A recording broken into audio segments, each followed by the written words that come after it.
obey to serve our fatherland with love and strength and faith.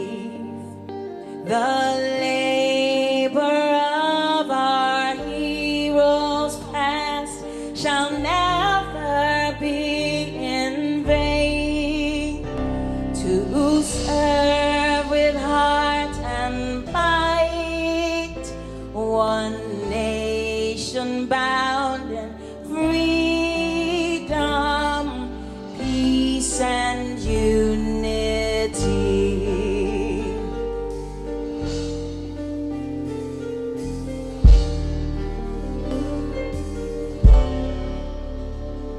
O God of creation, direct our noble cause, guide our leaders right, help our youth the truth to know, in love and honesty to grow, and living just and true. Great lofty heights attain, to build a nation where peace and justice shall reign. My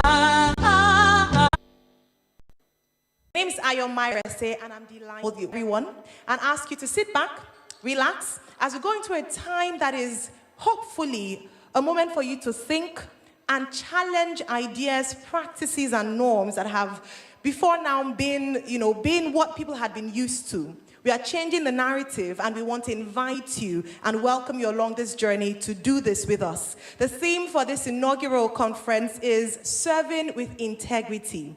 The 7,000 Conference, this is the government edition. And I'd like to encourage everyone who is watching right now to please put a comment to let us know where you're watching us from, where you're sitting and enjoying the conference from, and how you would like to participate in today's event. We'd also like you to take it a step further, if you don't mind. Kindly go onto our Instagram page at the Alternative Business School. There you get to know about all the information about the school. And the last is the tweets for your someone's not here who should be here making. Today is the start of something very special, and we do not want anyone to miss out on this. So quickly, please use the share button and invite as many people. Alternative Business School and the convener of the 7,000 Conference.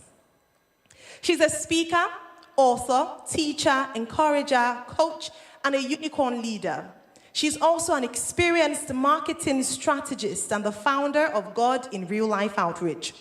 God in Real Life Outreach was formed in October 2014, inspired by a need to provide a safe place for Christian women to share, letting people with God and empowering them to embrace and shine their God-given light. In 2017, our convener answered the call of God to pursue full-time ministry and devote her life and talents to furthering the kingdom of God. She's happily married with 2 beautiful children. Distinguished ladies and gentlemen, please make very welcome a transformative leader, pioneering a new movement audaciously in the person of the one and only Dr. Esther Longe.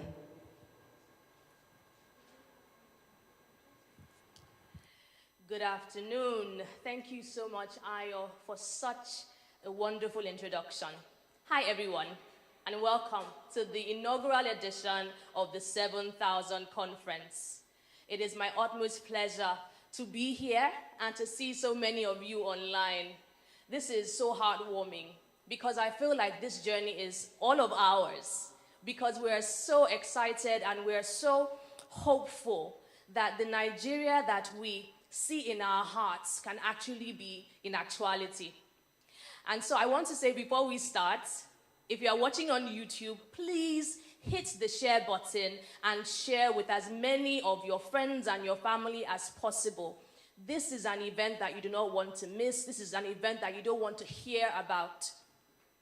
When I think about the people that are going to be sharing their journey with us today, my heart is gladdened. Some of these people I know personally, in that I know them even into their houses. And I know that they don't just talk about integrity, they walk the talk. And so they're going to be speaking to us about their different journeys. And so you might be, in your house thinking, oh, I don't want to run for political office. That's fine. But perhaps you're working in the civil service. Perhaps you are doing your bit as a citizen of our beloved nation. You're going to hear through their different stories what it takes to stand for integrity in this great nation of ours. It is my hope, in fact, my sincere heart's desire that beyond being inspired, you'll be ignited. I don't just want you to hear these stories and think, oh, that's nice. I'm glad that we have these people in our nation. But I want us to look within. In fact, I dare say that there are a lot of people who are watching, who are already living lives of integrity. Perhaps you have felt alone. Perhaps you have felt like, oh, I'm just in a silo. Is there anybody else like me? Well, today you're going to see that there are a whole gamut of people who have not bowed the knee to the idol of corruption and vainglory in our nation. And so as you hear the words that come out of their hearts, I want us to stand up and be counted. We are the government. We are the businesses. We are the church. We are the ones who will save our beloved country, Nigeria. And so, as you listen, as you partake, as you participate in this conference, I leave you with this question. Could it be that you and I were chosen to be Nigerians for such a time as this? Thank you.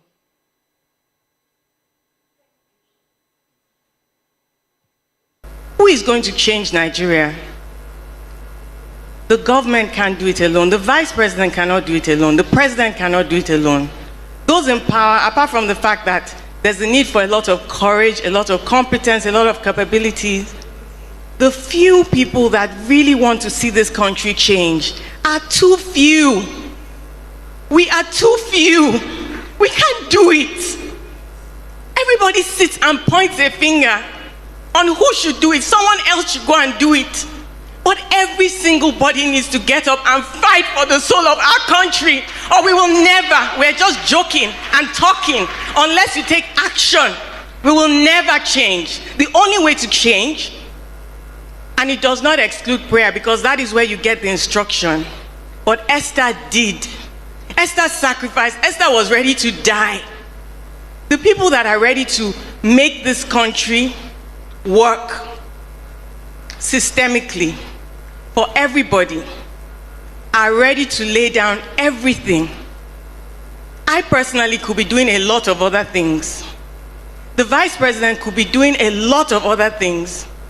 The few other people that I vouch for in government, and by the way, you don't have to be in government, but it sure would be a good idea to have a card, to go to the ward, to register to vote, to actually do it, to actually take actions, because we are so good at pointing at what everybody else should do, and then we wonder why Nigeria is the same.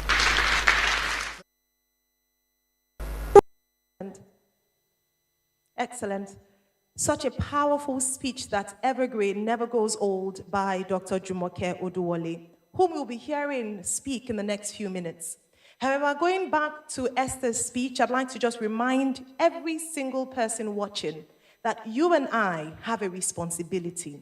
It's not just about government, and when we talk about government, we're looking at the executive, the Senate, or the legislature, and the judiciary. We're looking at you and I and serving with integrity wherever we've been called to, in our place of work, in public service, or even in our homes, in our private spaces. What role will you play as part of the 7,000? Like Dr. Longe mentioned, will you be counted? The next speaker I'll be introducing is one whom I personally admire. She's a standard of serving with integrity, fearlessly, despite being very much in the public eye. Please permit me in the next few minutes to introduce our keynote speaker for today's conference. She's an academic, government advisor, and advocate. She's special advisor to the President of Nigeria on ease of doing business. Until her appointment to this role in August 2019, she was senior special assistant to the President on industry, trade, and investment in the Office of the Vice President. Her team is responsible for Nigeria moving up an unprecedented 39 places in the World Bank's flagship Doing Business report, among other notable achievements.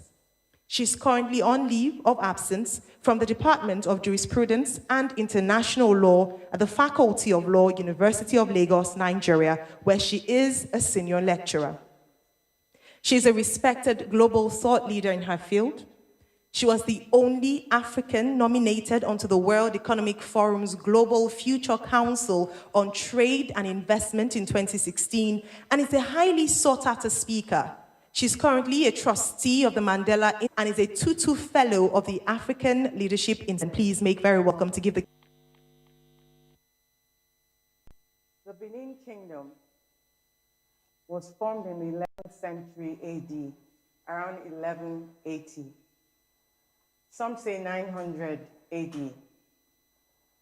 At its height in 1625, it spanned all territory westward and northward, still remains with us till this very day. The empire was known for many things, famous artifacts of bronze, ivory, and iron. Its most well-known artifact is based on Queen Idia, the first holder of the official title. The mask, now popularly known as African Arts and Culture, in 1977, Festac 77, adorning museums in New York, London, and Stuttgart, respectively.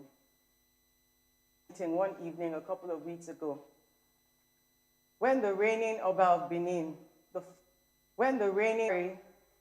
the first, also known as the Great, having reigned, he reminded them of the dynasty to which they all belong and asked for maturity and restraint. And the seriousness with which all sides took requires selfless service with integrity. I was proud to be a Nigerian. I would like to thank the convener of this conference, Dr. Esther Longe. You shared your vision and your fears with me. Thank you, speakers, for your service, for your sacrifice, and for being you, your choice. Connotes words like morality, principles, accountability, fairness, conscience. Unfortunately, these are not currently words generally associated. I know this with certainty because my daughter started her university journey over a couple of days. She and I agreed that the labeling matter. So here we are, the Internet Encyclopedia of Philosophies of Right and Wrong Behavior. Apparent ethics, normative ethics, and applied ethics.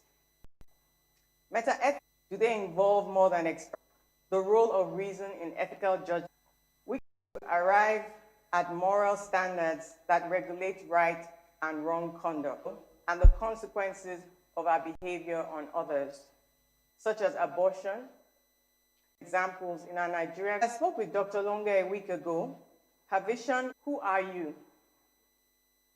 A while back, that I will be mindful not to ask of others what I have not done, with the prayer and anyone else, me, my own eyes in the mirror, and wonder, who am I? What am I doing here? Am I really here? Where is here? What is this world, this universe? I would feel like I was traveling through space, and then the daydreaming would end, and I would move on. Nothing too deep, just the pure curiosity of a child, I guess. I'd forgotten all about this until I watched a video recently, a short video about human dimensions in comparison with the universe, and was talking about it with a friend. Today, I want to gaze intently at you and ask myself and you a few simple questions. I've never done this before, so we're on this adventure together. So here goes. Who am I? Do I serve? Do I serve with integrity? Yes, I choose to by His grace alone. Have I really been tested, tempted, prepared for war in time of peace? Do I serve to the best of my ability with excellence? I really, really try. What do I stand for? Do I uphold my values and convictions? I have character flaws, and that's fine. I don't need to be perfect. His strength is made manifest in my weakness. Can I live with myself and my actions and my decisions? I hate regrets. Anyone that knows me knows I hate regrets. I long trained myself to hate regrets. This really helps me with decision making. Can I look in the mirror and have an honest conversation with myself without anyone else present? Just me and I. Zero optics. Yes, I'm big on honest conversations with others, so I better be able to have one with myself. Can I stand by my service record before God and man? So far, so good. Yes, by His grace. Do I live for an audience of one? Yes. I care more about pleasing God than about pleasing man. I can walk away if I have to. It's not how long, it's how well I live my life that matters. I want to die empty. Am I driven by eternity? Yes, I really want to make the rapture. I know that my judgment day will come, and I will be accountable for my every action in my lifetime. Time is short.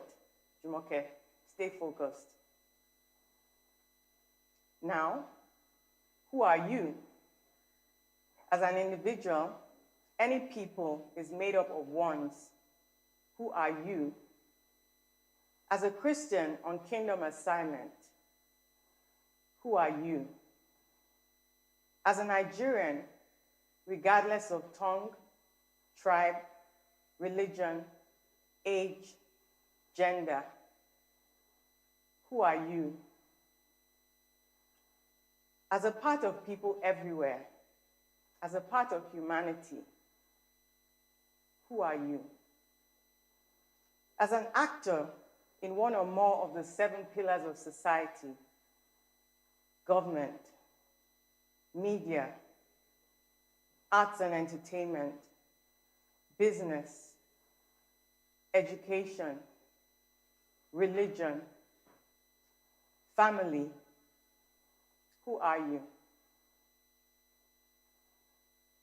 Now, my next question, what do I see? What does Nigeria mean to me? What does the Nigerian anthem mean to me? What does the Nigerian pledge mean to me? The Nigerian flag, green, white, green.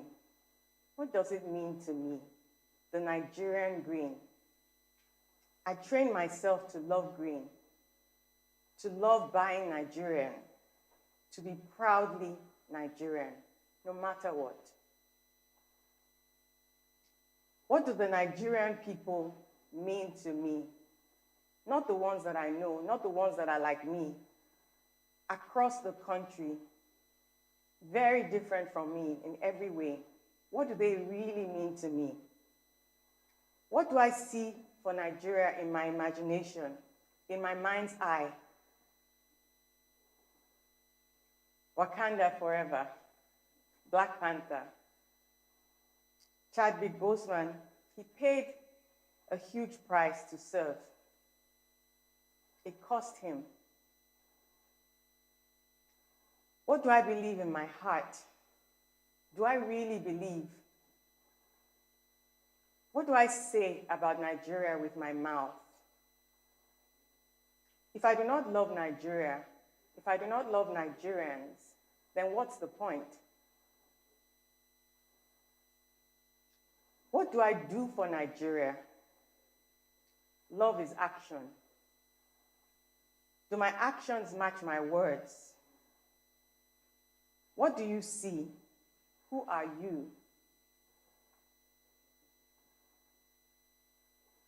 Who will go? Who will go? Not anyone else. Me. Not stating the answer or advising government. Me.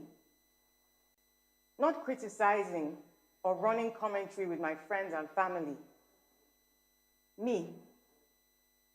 Isaiah, Esther, Daniel, Nehemiah, Jonah. They were ordinary people like you and me. They went. They did. Wherever they found themselves. Not because they were responsible for the mess or guilty of anything. Not because they didn't have anything else they could have been doing. They may even have been preferred to be doing, but because they understood that you and me, you plus me, equals we. The Nigerian assignment is a collective one. The responsibility is a collective one. The answer does not lie with any one person. Me. The answer, the problem that I was born to solve, the contribution I was born to make, no one else can make it for me. No one is irreplaceable. Yes, I can be replaced by God. He will move on and still get his work done through someone else if I refuse to go. But that will be someone else's assignment, not mine any longer. Mine will remain undone if I refuse to go.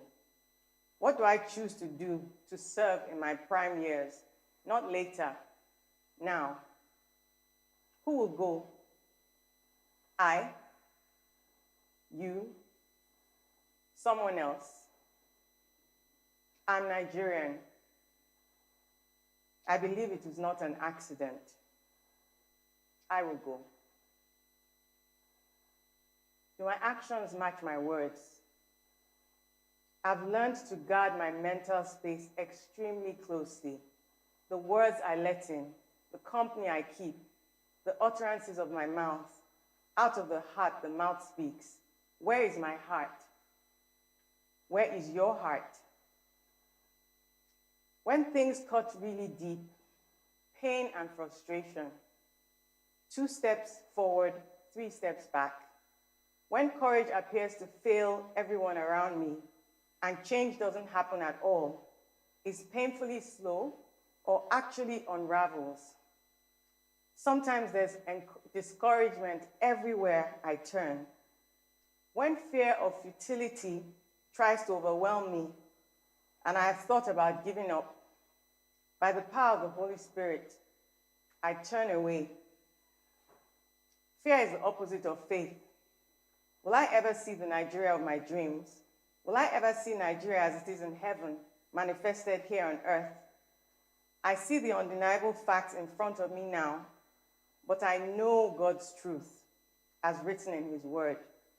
I have experienced his faithfulness over and over and over again.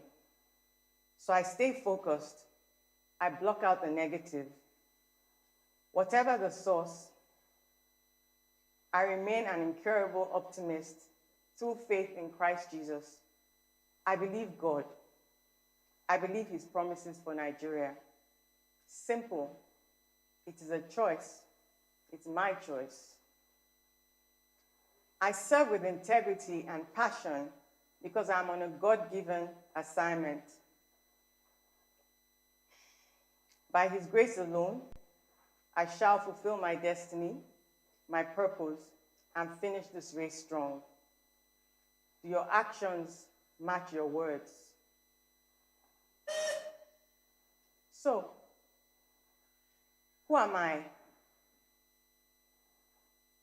I am nothing. I know this because I know myself. I am absolutely nothing except for the uncommon grace of Jesus Christ over my life. It is by his grace alone that I live and move and have my being. The anointing to serve with integrity, it is his alone. The supernatural wisdom and divine favor are his. I am nothing. He is everything. No man is righteous, not one. Integrity is a choice that I have to make daily, a cross to pick up daily. Actually, integrity comprises choices and decisions I have to make or take several times each day by his grace alone. So, who are you? It could have been a very lonely walk, choosing to love and to serve Nigeria and Nigerians. But I already know in my spirit that we are many, many more than 7,000. I often thank God for the privilege and the opportunity to serve. I am grateful to have been invited to speak here today. What an honor. God bless you and keep you as you serve your country wherever you are. God bless the Federal Republic of Nigeria. Thank you. Thank you.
Thank you so very much for such a powerful charge, Dr. Jumoke Oduwole, Special Advisor to the President on Ease of Doing Business. You know, there's something wonderful about today's conference. It's an occasion where we ought to rejoice and be excited because something great is being birthed. And hopefully, we're looking forward to having as many people as possible who are ready to take on that commitment to serve with integrity. But there's also something very sober about today's conference because it's a moment and a time for sober reflection, for us to think on the words of each speaker that graces this podium and each speaker that sits for a fireside chat or the panel session coming up later on. As I read through the comments on YouTube. I couldn't but be excited in my heart to see so many people thinking deeply and expressing themselves as to how much the words of Dr. Oduwole hit their hearts. And we hope that this will translate to action. We've heard words today, and we will hear more, particularly from people who believe and know that they are part of the 7,000. And we're inviting and calling on as many people as possible to take on that mantle and to believe that indeed it's possible to serve with integrity. So many gems that were dropped when she was speaking, and very important questions as well. As she asked those questions, I hope you answered as she spoke. And beyond that, that you also thought about questions that were peculiar to yourself. Don't forget, you prepare for war in the time of peace. So you might say that you haven't yet gotten to a point where you have to be tested or you have to show that you are a man or woman of integrity. Now is the time to prepare yourself. How will you respond?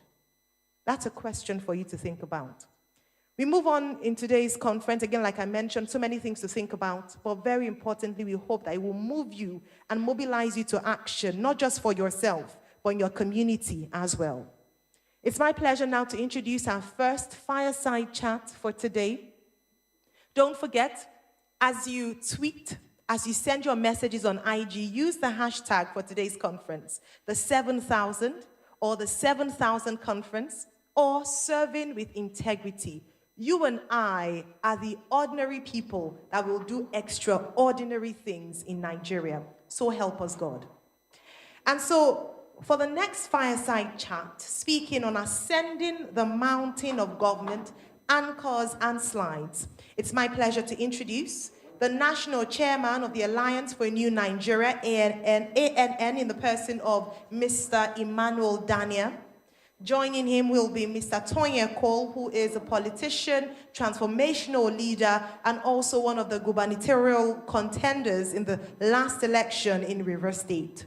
Moderating this panel session is the founder, the Night Code, and marketing communications consultant, Olushola Okoduha.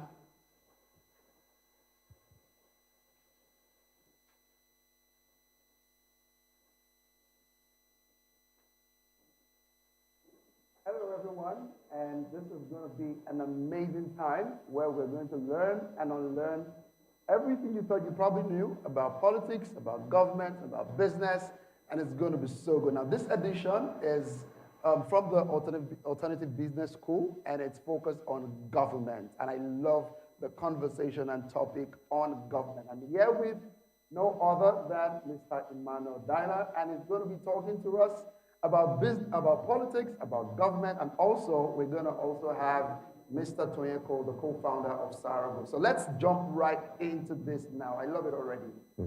So the first question I want to ask you, and so many people ask this question. Thank you. Before we even talk about the question, can you share with us your journey into government? How did you start? How did you get into it? I think that question in itself, it's a no-brainer concerning what is happening in Nigeria. Any parent who wants to see the best for their children should take a burden about doing something else. You can't leave legacy to children in a nation that is completely disintegrated.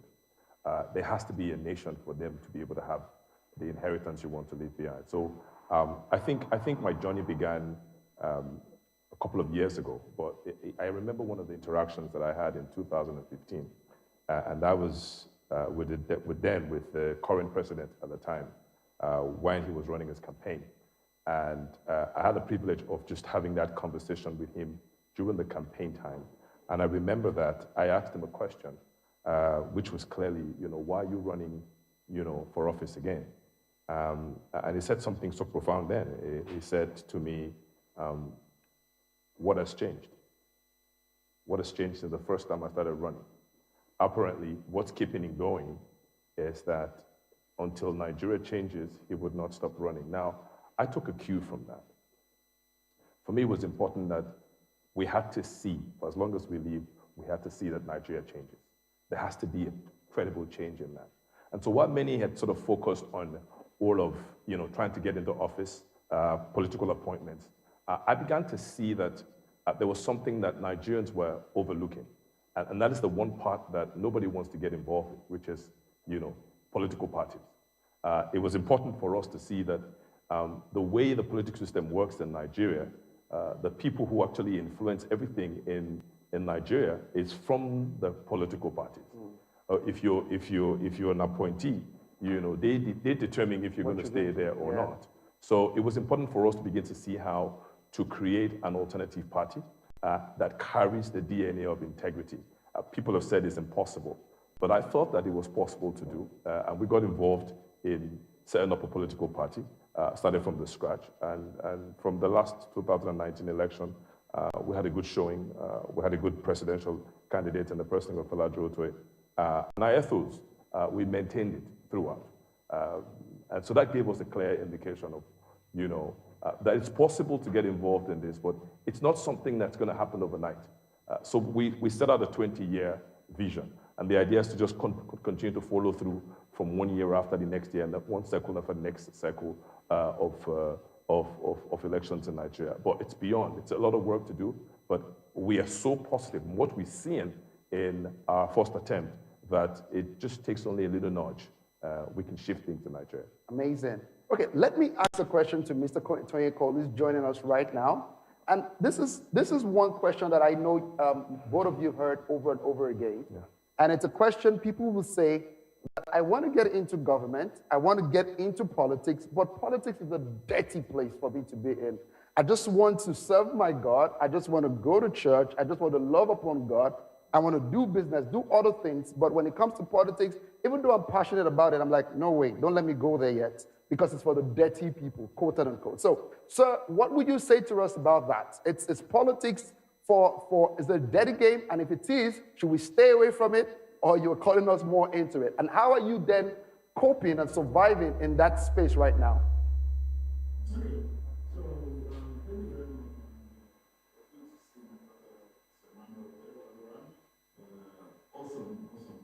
Okay, so two things. First and foremost, let us establish the fact that politics is dirty.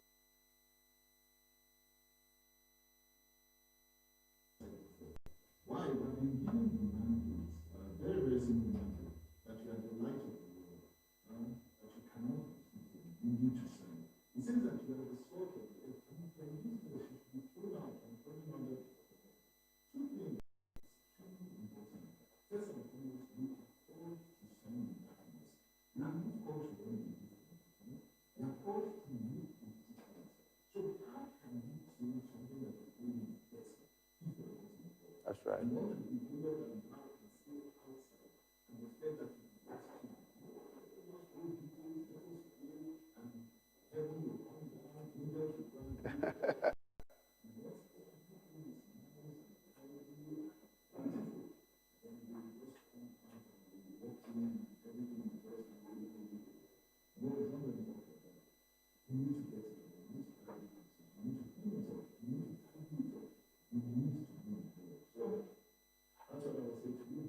Awesome. Let me take a cue. Let me ask Mr.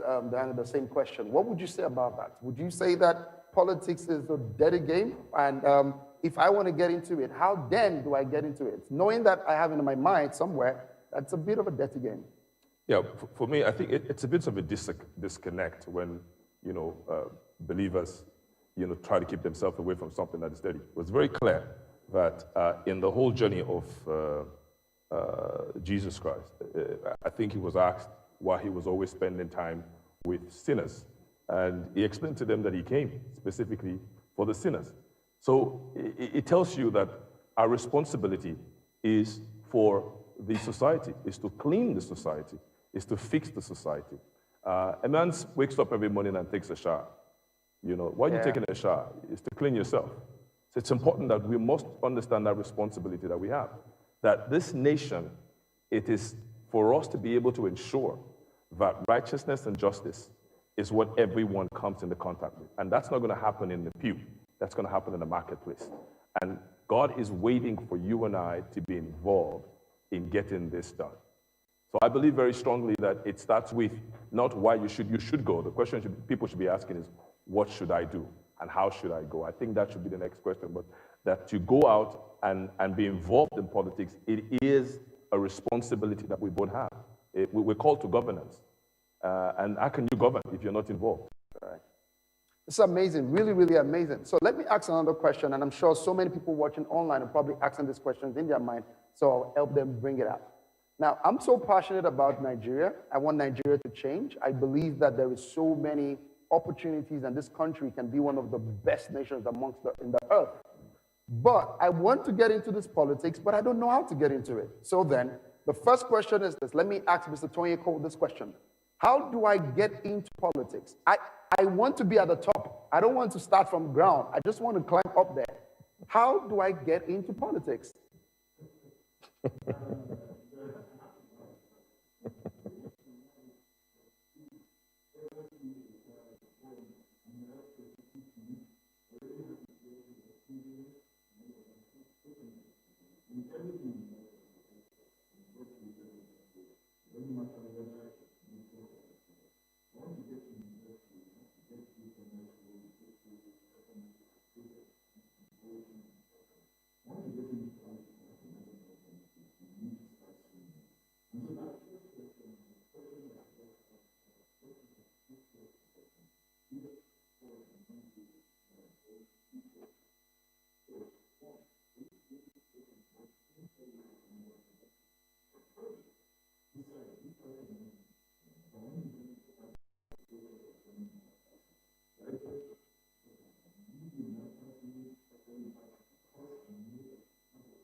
Mr. Emmanuel, do you want to pick that up for me?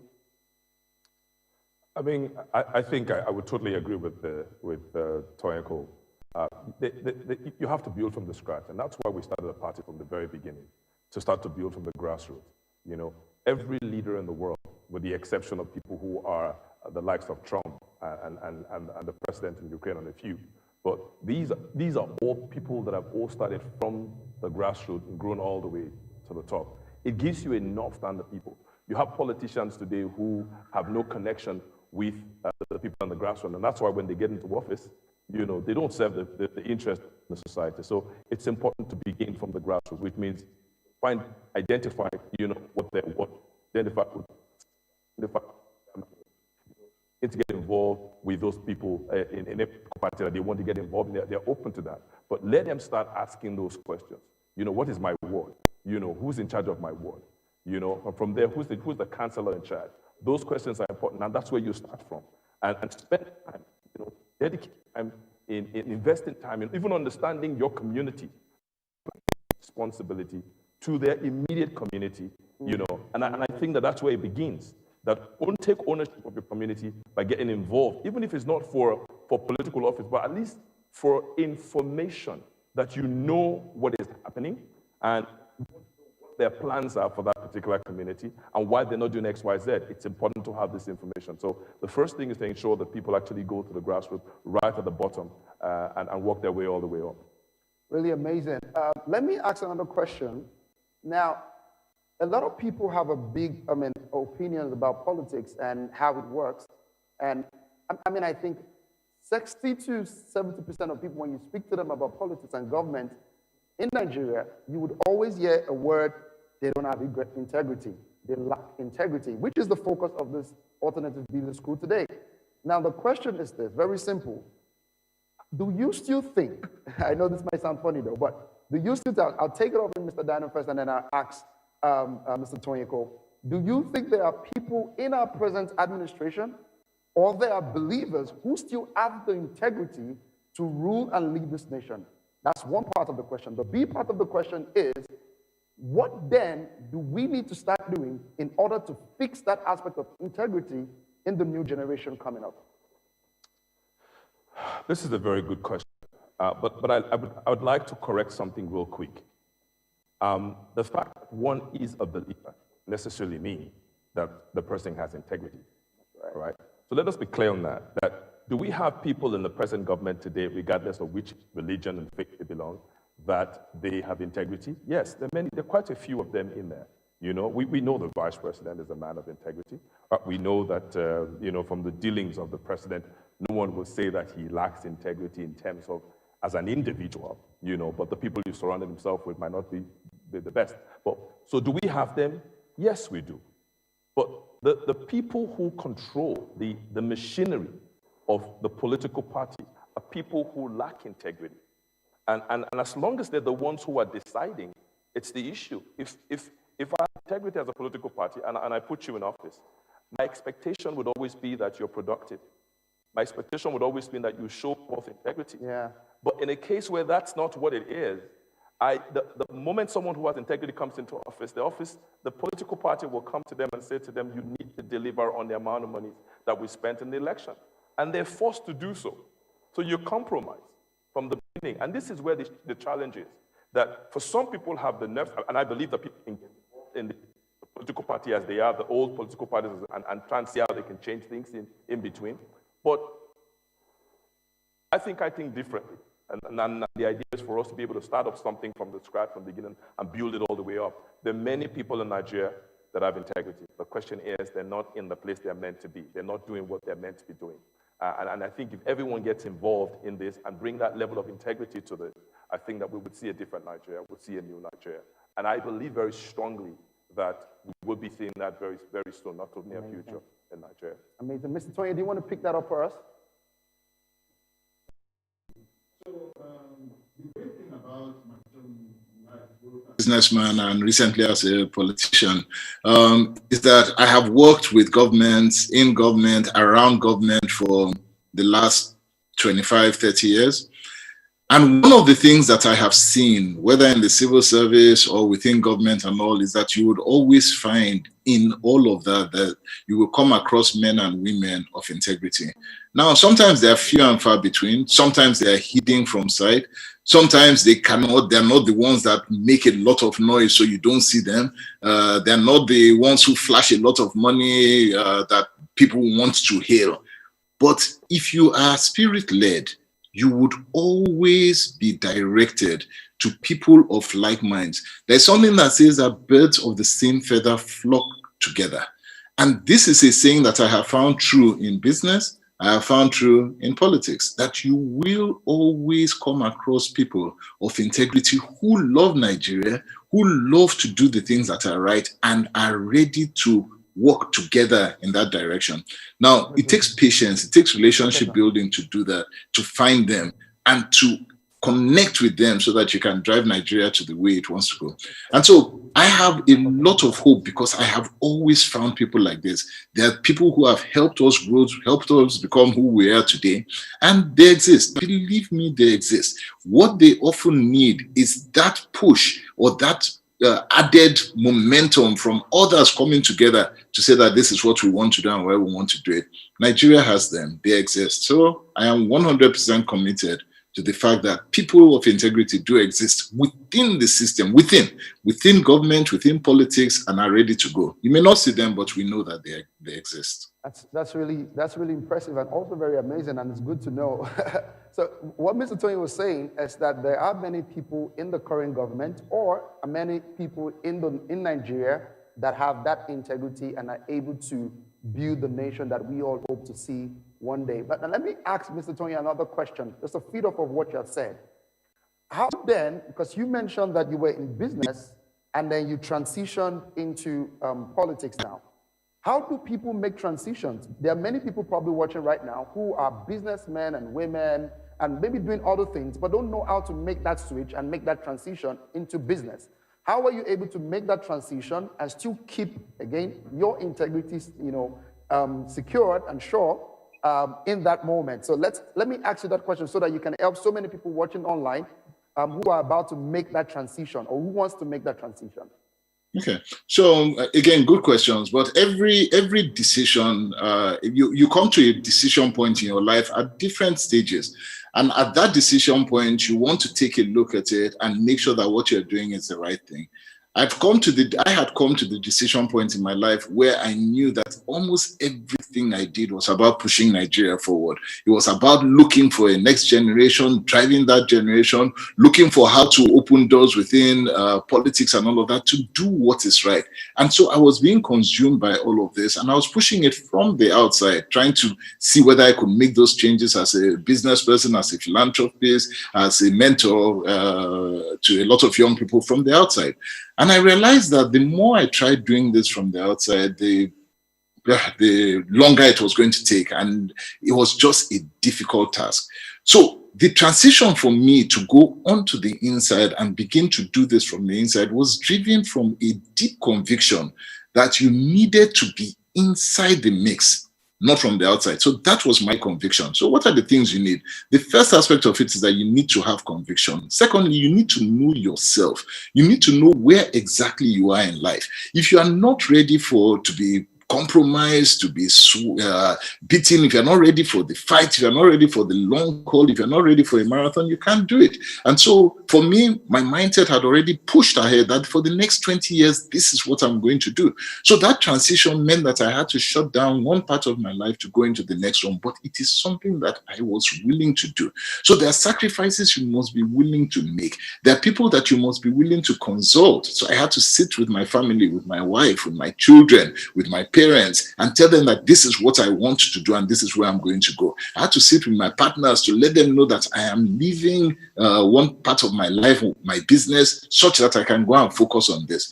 You know, the last thing I would say is this: for anyone who wants to go into politics, is that everybody that you are running away from, all the people that you're abusing in politics, for them, this is a 24/7 business. It is a way of life for them. It is permanent. They are not there on half term.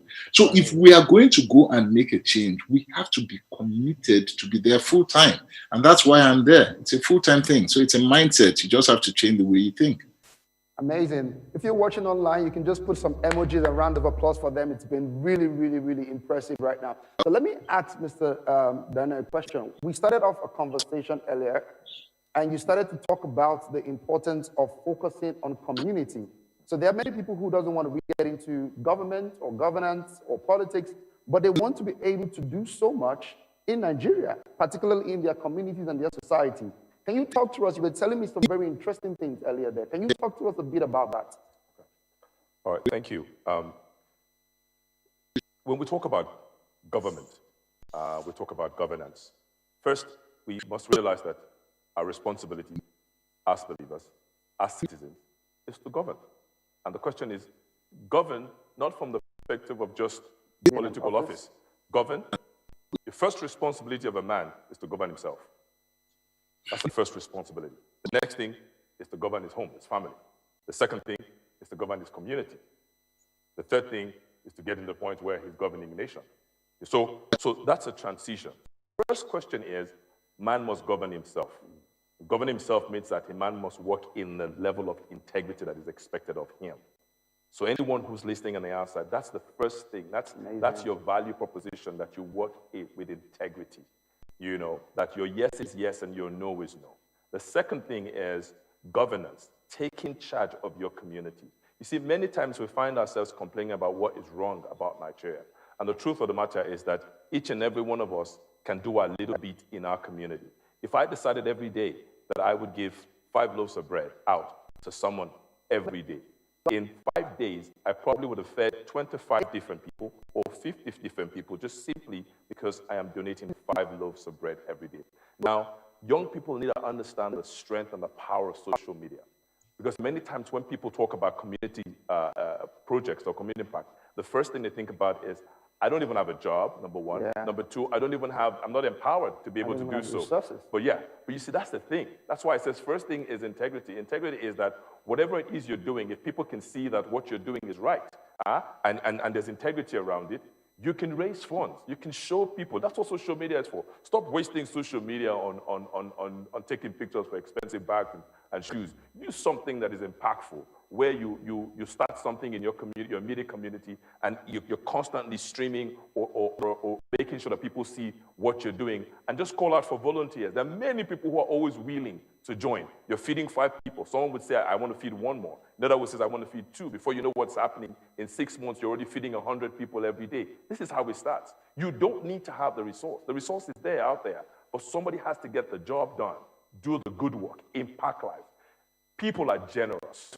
You know, people are very, very generous. We got involved in, during the lockdown, we had this initiative that we started to feed the poor, to feed the vulnerable in the communities. And at the time we started that, what was clear for us was that we wanted to be able to raise 20 million naira just to ensure that families had palliatives that could last them for 2 weeks. We raised way over 20 million naira. We raised almost 50 million naira. Why? Amazing. It was integrity. People saw where the money was going. And once people can see that what they're giving is touching lives, they would always give.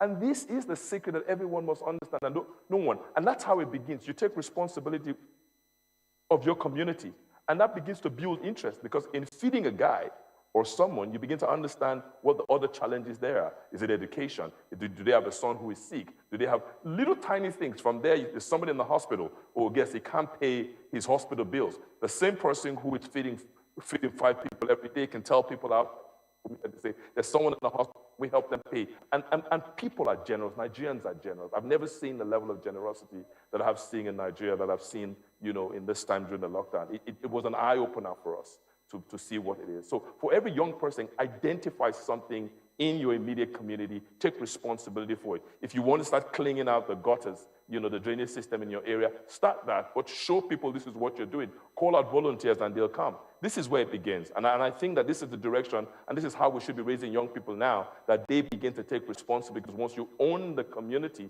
or you take ownership of your community, you start feeling a burden for the things in that particular community, which will begin to make you gravitate towards politics and trying to see if you can do something about it using government. Amazing. This is so good. Very, very insightful. Let me ask one more question, because of our time. We have to go now. Not the conference still continues, but this session has to go close. And I'll ask Mr. Tonya this question, and then I'll feed it off with you, sir. It's a question I ask every government leader that I speak to, and I'm just going to ask it again. Now, there are many young people watching online right now that are saying to themselves, is there hope in this country, or should I pack my bag and head to Sri Lanka, Guatemala, Canada, or Australia? So talk to us, sir. Is there hope in Nigeria? I mean, it's because, I'll tell you, sir, we've heard this over and over again. We've heard Nigeria's going to be great. Nigeria's going to be good. Don't worry, the next generation is coming. What is going to be the difference? So many people online are watching, waiting. Talk to us. What is going to be different? And if I should just pack my bags and start heading to Germany or Belgium, let me know so that I can go tonight. Lushala, you're not being fair to me, because you asked me this question how many days ago? I can't remember if it was yesterday or the day before. And so, but look, it's a great question, and there's a reason why. And even after the last time I responded to the question, I keep thinking about Nigeria and hope. One of the currencies that we have in Nigeria is that currency of hope. The day you take hope out of Nigeria, the day you take hope out of the equation, that's it, we're done. And so what gives me hope comes from 3 areas. The first thing is that when I look at my life and the journey of my life, my life, everything that I have achieved in life, I can trace back to being Nigerian, working in Nigeria, leveraging on the spirit that gives you that die-hard, everything is possible, take no for an answer, push and drive Nigerian spirit. That has always driven me. So when I look at my life and where I have come from, if I can make it, there's no Nigerian on earth that cannot make it. That's number 1.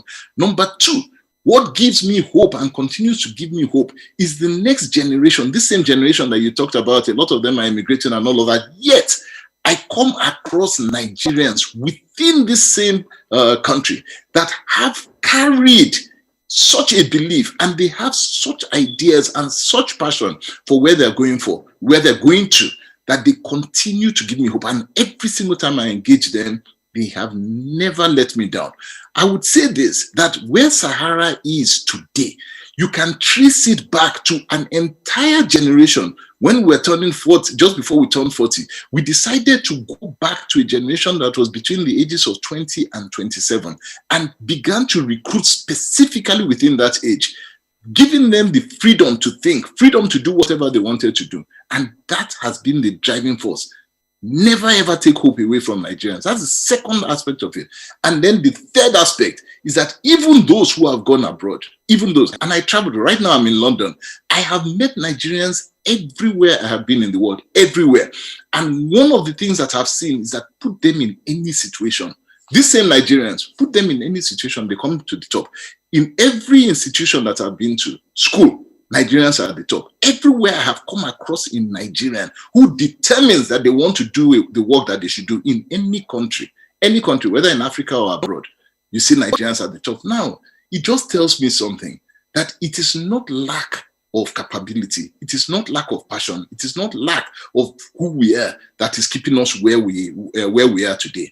What we need at the end of the day is to get involved in the critical things, which are policy and politics, and just get the right people in there, and Nigeria will fly. So for me, don't take hope away from Nigeria. That is what we have. That's our main currency. Our tomorrow is bright. Final words, Mr. Daniel, on this final word as we wrap now. I think that just like Tony had mentioned, it is important for us to see you can't, there's just so much to do now. The resource is the same young people that we hear all the time that are being bashed. You hear many times that the youth, don't give anything back in this society, which is very wrong. If you look at youth that were born from, let's just even start from 1980, the nation has never done anything apart from what they've had to work for themselves.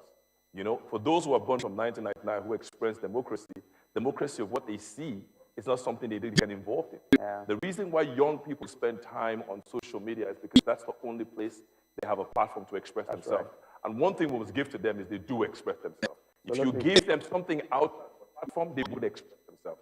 And that is something, a vibrant young youth, it's always a sign of a good future. I believe that we can help together as the young people in Nigeria to stop this narrative that is very divisive about Muslims and Christians. We need to stop that.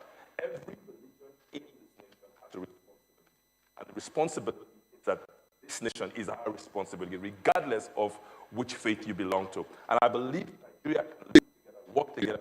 If I can work in an office with someone of the same of a different faith, why can't I live together? Right. We need to stop this narrative that is very divisive. Nigeria has the potential to become one of the greatest nations in the world. And it's about us beginning to think inwards and not thinking outwards. A lot of the things that we have today, it has to be from us seeing the possibility of us being able to generate from internally. And the young people are the ones that I think that have that in their hands to do. And I believe very strongly that we must be very supportive in that particular area.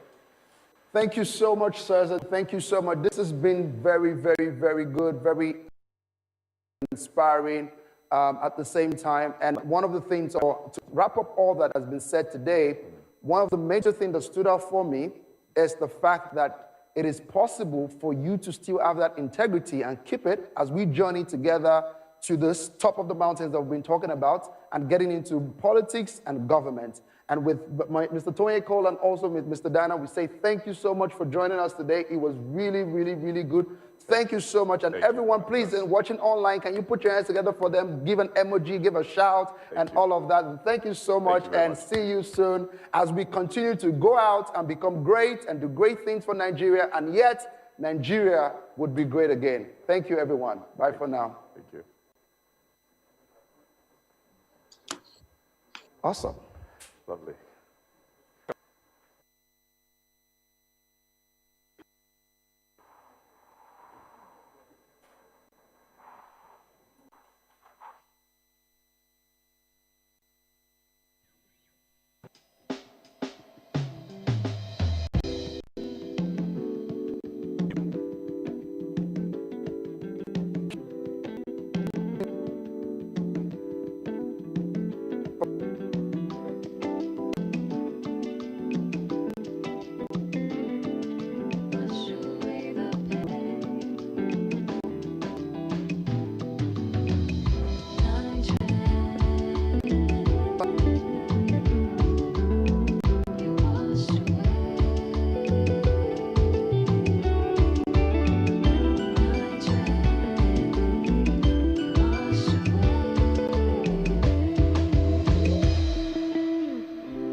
work.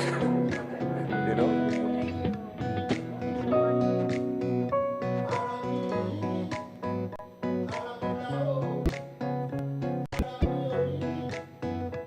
Yà mí lẹ́nu, ara mi ò rí rí, ara mọ̀dà o, ara mi ò rí rí, ó yà mí lẹ́nu. Ah, ah, ah, ah,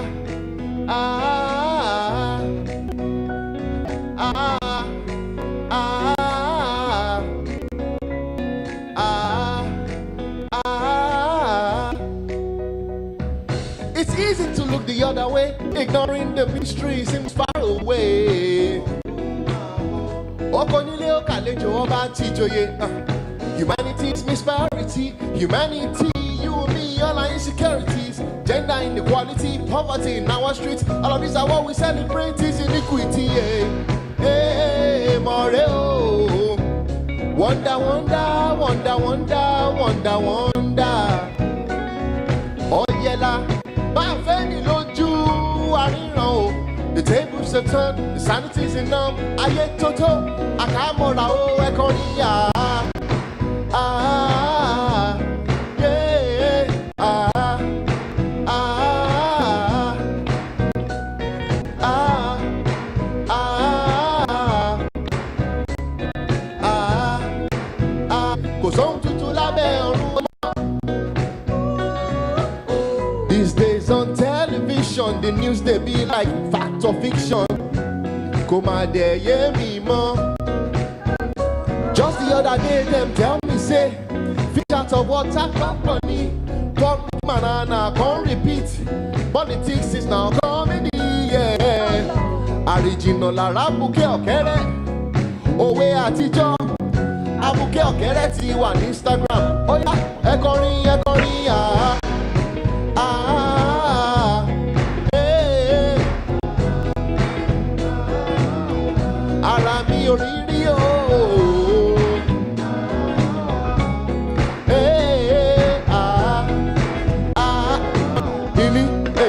Ẹ̀ta ẹ̀rin.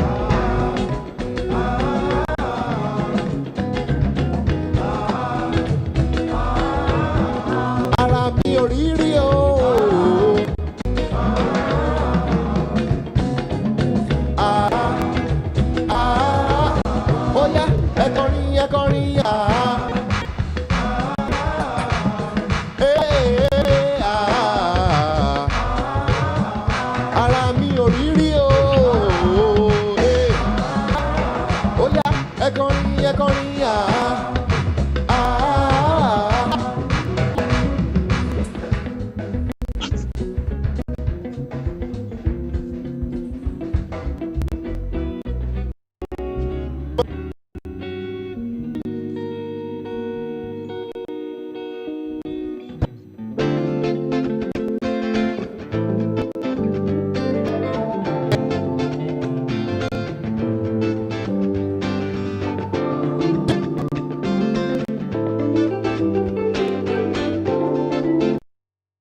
your body feel alright. Let the rhythm feel your soul. Sexy, sexy girl, fire they go. Wine and baby girl, wine and for sure. I am me, best mommy. I hold you tight till the morning. Cause any to see Leyawa, we'll be dancing forever. Dance with me from dawn to dusk. Dance with me from noon to night. Dance with me to the break of dawn. Dance with me till the end of time. Baby, I'll give it to you. Call my name, Femi, my love, I'm ready for you. Baby, oh yeah, mood. Take over my heart and soul. Finer than diamonds and gold.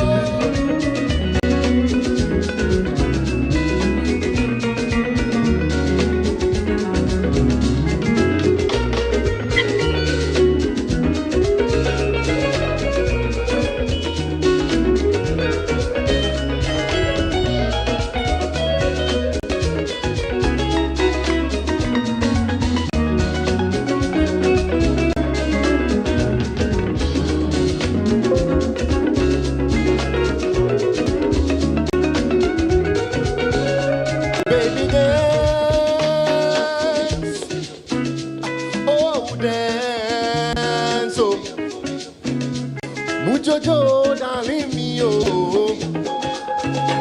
Come on, dance. Dance with me from dawn to dusk. Dance with me from noon to night. Dance with me to the break of dawn. Dance with me to the end of time. Ooh, baby, dance. Make you swing them left or right. Ooh, baby, dance. Let your body feel alright. Let the rhythm feel your soul. Oh yeah, fine baby. Now my woman be this yo. Fine baby. Fine baby. Now my woman be this yo. Fine baby. Oh yeah, fine baby. Now my woman be this yo. Fine baby. Fine baby. Now my woman be this yo. Fine baby. Thank you very much. God bless you.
All right.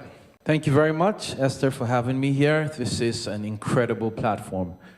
I want to say musicians, artists, entertainers, creatives, we've been given a very, very amazing platform.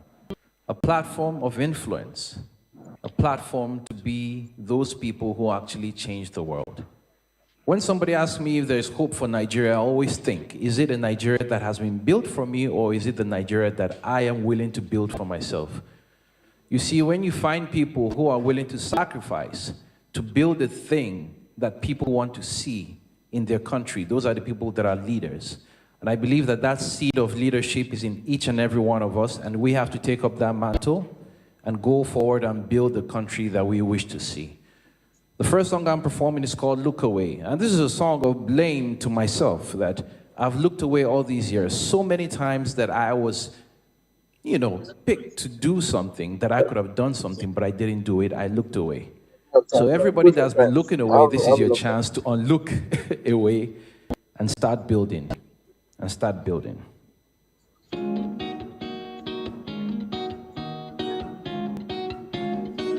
Fire is burning, we are running, and we don't know what to do. Confusion everywhere you turn to, and we don't know where to go. Guns are blazing in the day now, bombs are blowing up the night. Oh, children taken while they're sleeping, while everybody looks away. I look away, oh, I look away. I look away, I look away. I look away, oh, I look away. I look away, I look away. I look away, oh, I look away. I look away, I look away. I look away, oh, I look away. I look away, I look away. When policemen break the rules, policemen break the rules, oh, God tell us what to do. Be calm and make no move. I bet you get something to prove me. That may leave you underground now. Stay your lot to. Just use the one.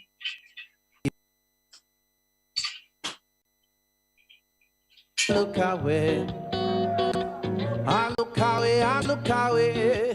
I look away, oh, I look away. I look away, I look away. I look away, oh, I look away. I look away, I look away. I look away, oh, I look away. I look away, I look away.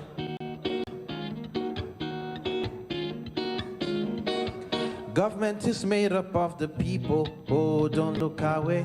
Oh, don't look away. Oh, don't look away. We all have a part to play. Oh, don't look away. Oh, don't look away. Oh, don't look away. Religion never is the answer.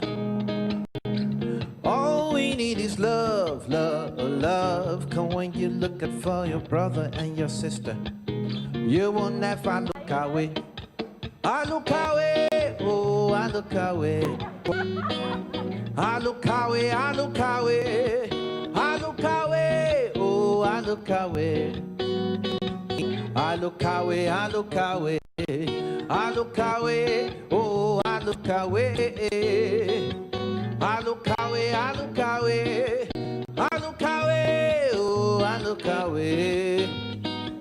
I look away, I look away. I look away, oh, I look away. I look away, I look away. I look away, oh, I look away. I look away, I look away. I look away, oh, I look away. I look away, I look away.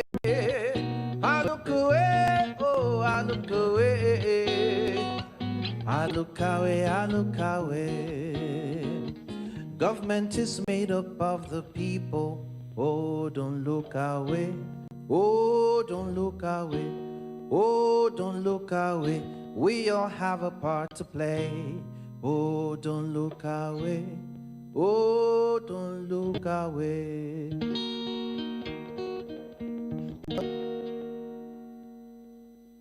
Thank you.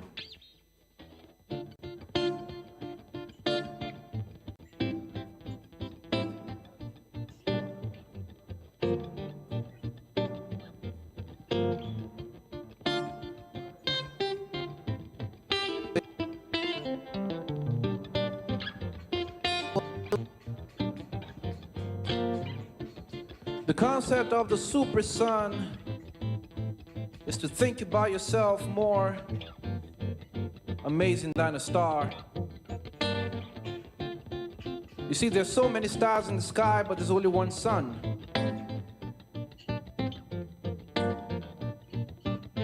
Where do you find yourself? Do you find yourself as a value giver, giving light, giving energy, giving life, giving warmth to people?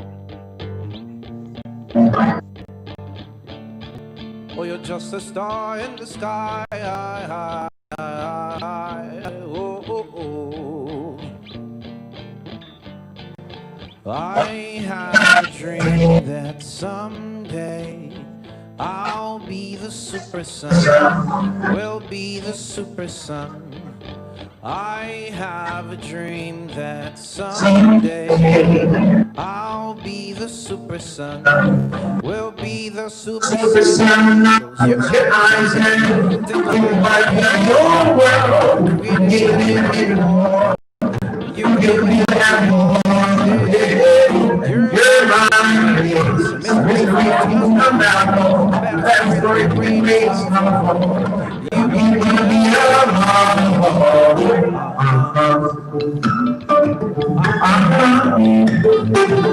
I'll be the super sun. We'll be the super sun.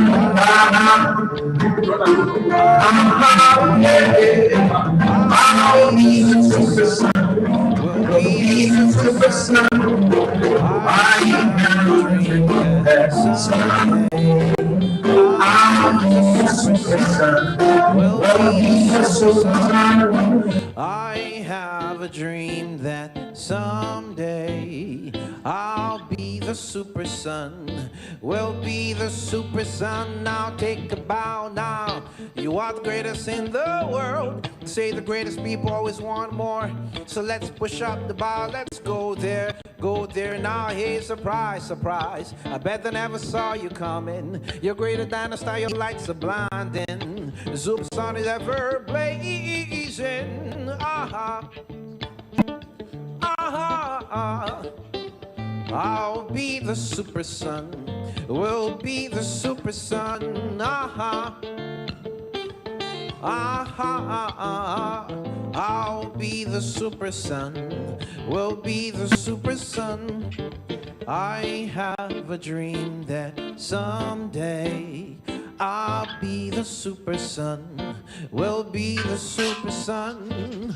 I have a dream that someday I'll be the super sun. We'll be the super sun. Now say goodbye to the person that you were before, as you shine about 1,000,000 times more. You should know that you belong there. Now step aside for the genius and the great inventors. Go platinum record breakers. Give it up for the winners. Aha. Aha. Aha. I will be the super sun. We'll be the super sun. Aha. Aha. Yeah, yeah. I will be the super sun. We'll be the super sun. I have a dream that someday I'll be the super sun. We'll be the super sun. I have a dream that someday I'll be the super sun.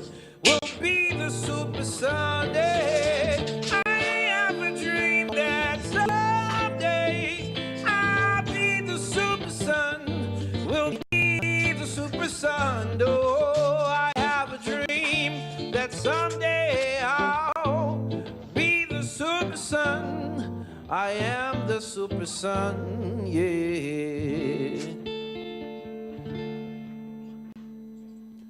Thank you very much, ladies and gentlemen. My name is Bez.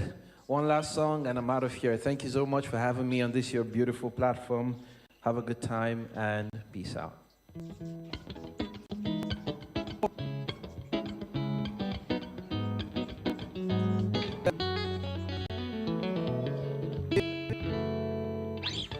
She sits across the table, thoughts moving through her mind. She knows I may be yearning, but then I have no say. And she stares with tears, she walks away, and she may be rich and I am not, and that alone just kills the dream.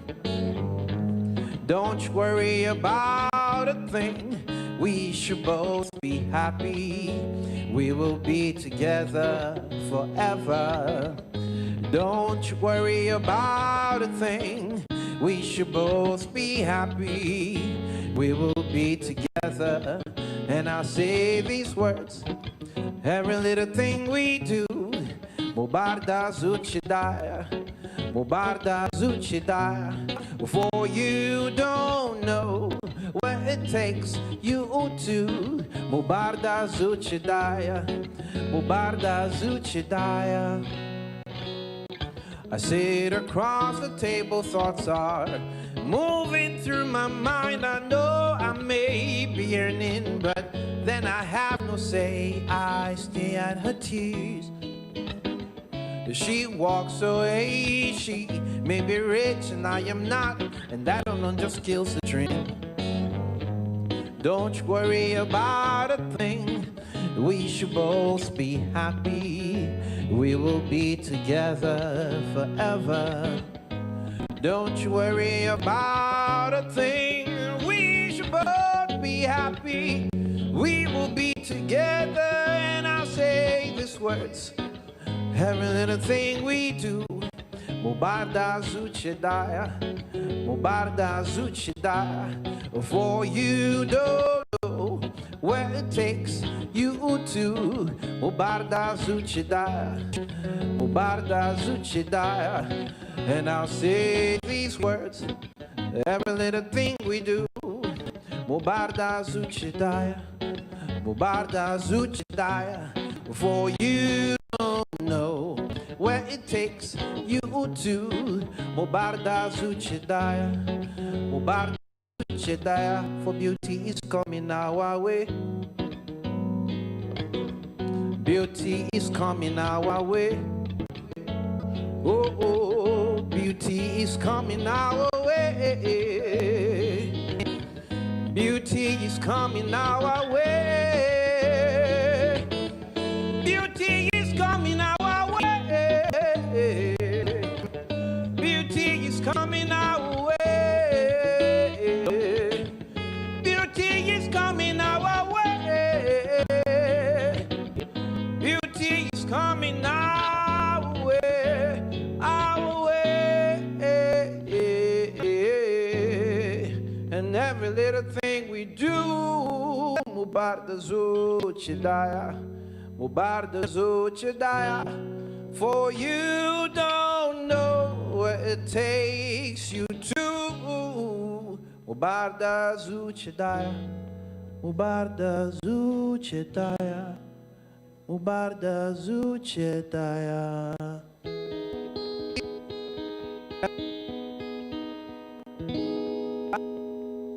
Thank you very much.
of Mr. Tonye called Nigeria Forward and Faithful. You can do a little things lined up longer session for today. Now, don't forget those on you listen to on-the-spot feedback and section says Irvin Azeta said. So please thank you very much.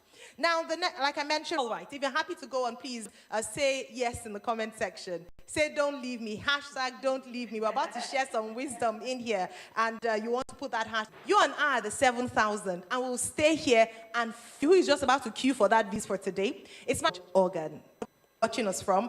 We have the Director General, Due Process Office for your state, and a little birdie said she's also referred to as Madam Due Process, in the person of Tara Fokbe. Thanks, Tara. Great to have you. They didn't plan it. They're just great minds that think alike. You know, wearing the black outfit. I said to them, I didn't get that memo, but it's fine. We will still proceed. Now, I'm sure some people are watching and thinking, is it only women that serve with integrity? Because we are featuring women who are doing great work, particularly in the public sector, who are serving with integrity, and about to have that conversation. Director, Lagos State Waterways Authority. Hear me?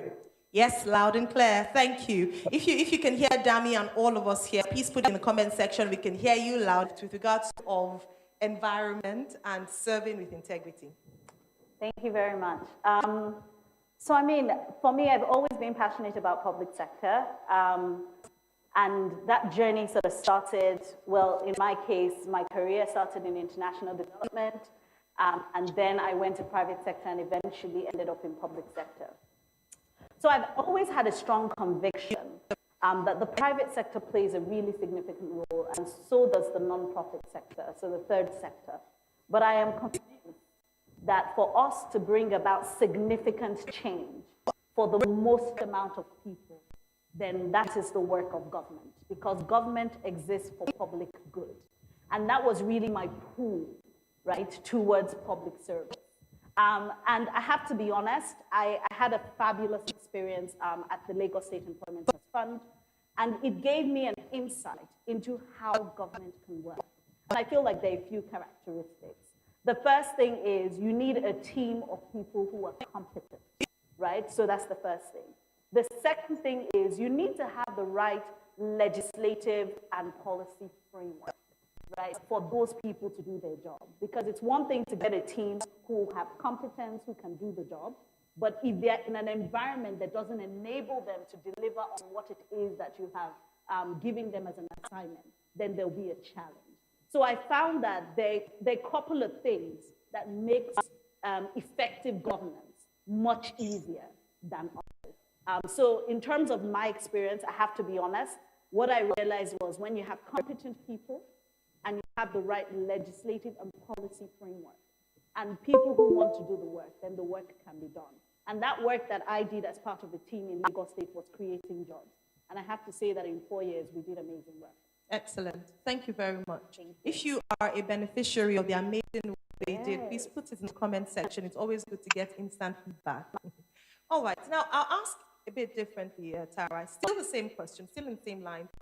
Since you're Madam Due Process, you know, a number of people say that for you to get into public service, even the process itself is, you know, in some cases lacks integrity.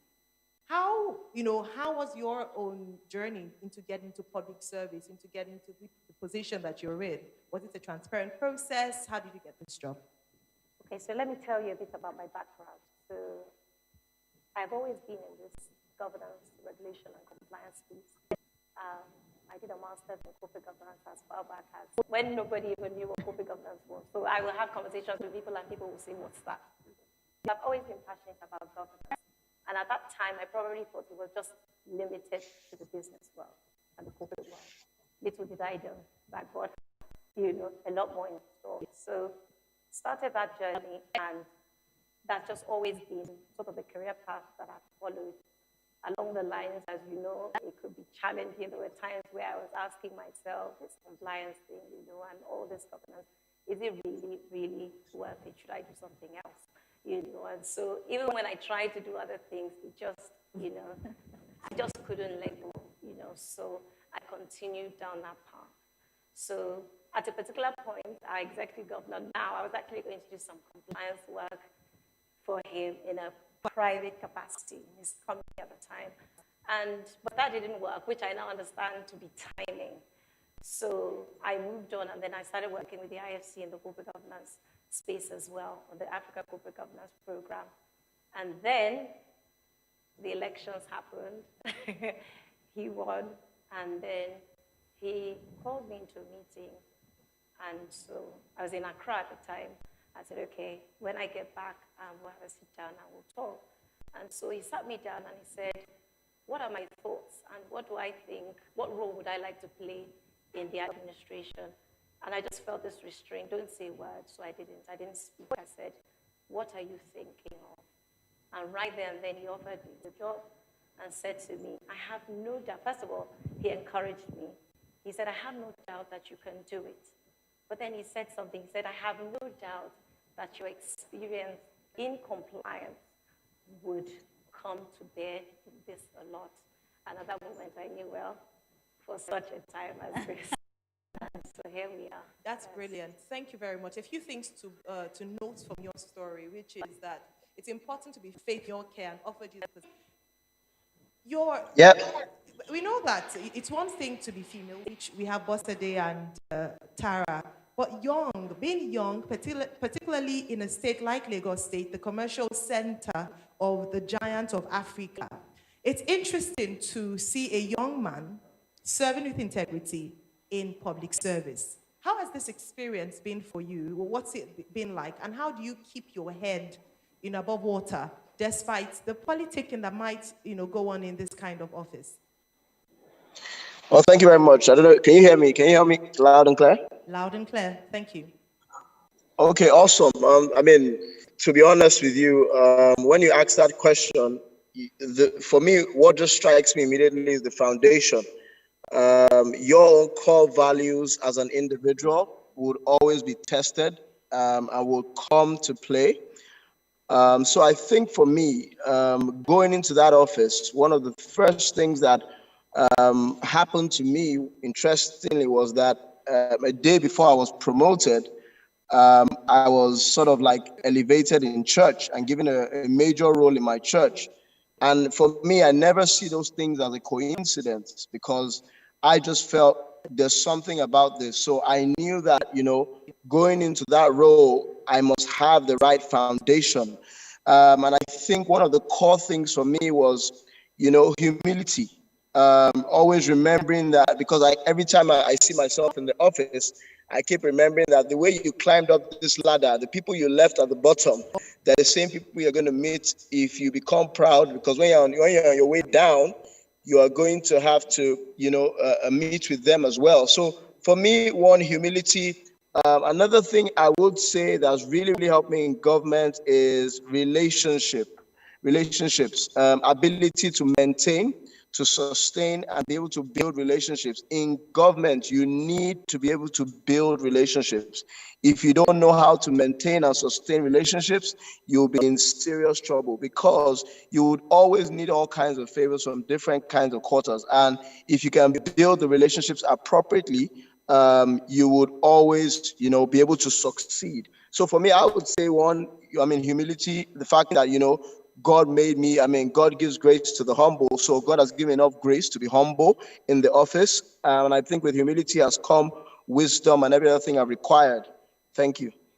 Thank you very much. Excellent. Again, talking about what you do whilst there, and I'm looking forward to what do you do when yourself. So ask yourself, who am I right now with the little I've been given?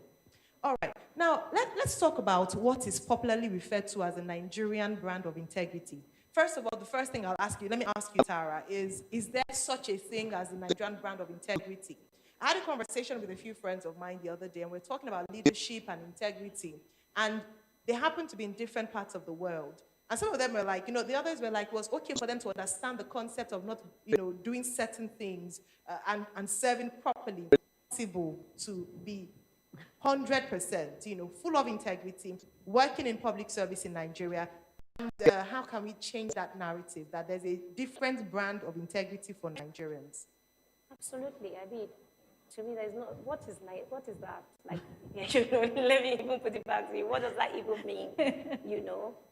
You're either one way or another. There's no such thing as, I'm somewhere in the middle, But I think a lot of times, even we as Nigerians, sometimes, to put it bluntly, we are the problem. You know, we'd easily say, I always liken corruption in Nigeria to basic economics, demand and supply, you know, and it thrives. So when it's your turn, so we're all shouting now and saying we want to do this a certain way. Yes, you know, let's wear this hat, you know, this integrity hat. And then when it's you that needs that license, for example, are you ready to cut corners? Most people, yes. So that's where we start having this redefinition, quote unquote, of what the Nigerian brand of integrity is. But there's no such thing as that. You're either hot or you're cold. It's just that simple, you know.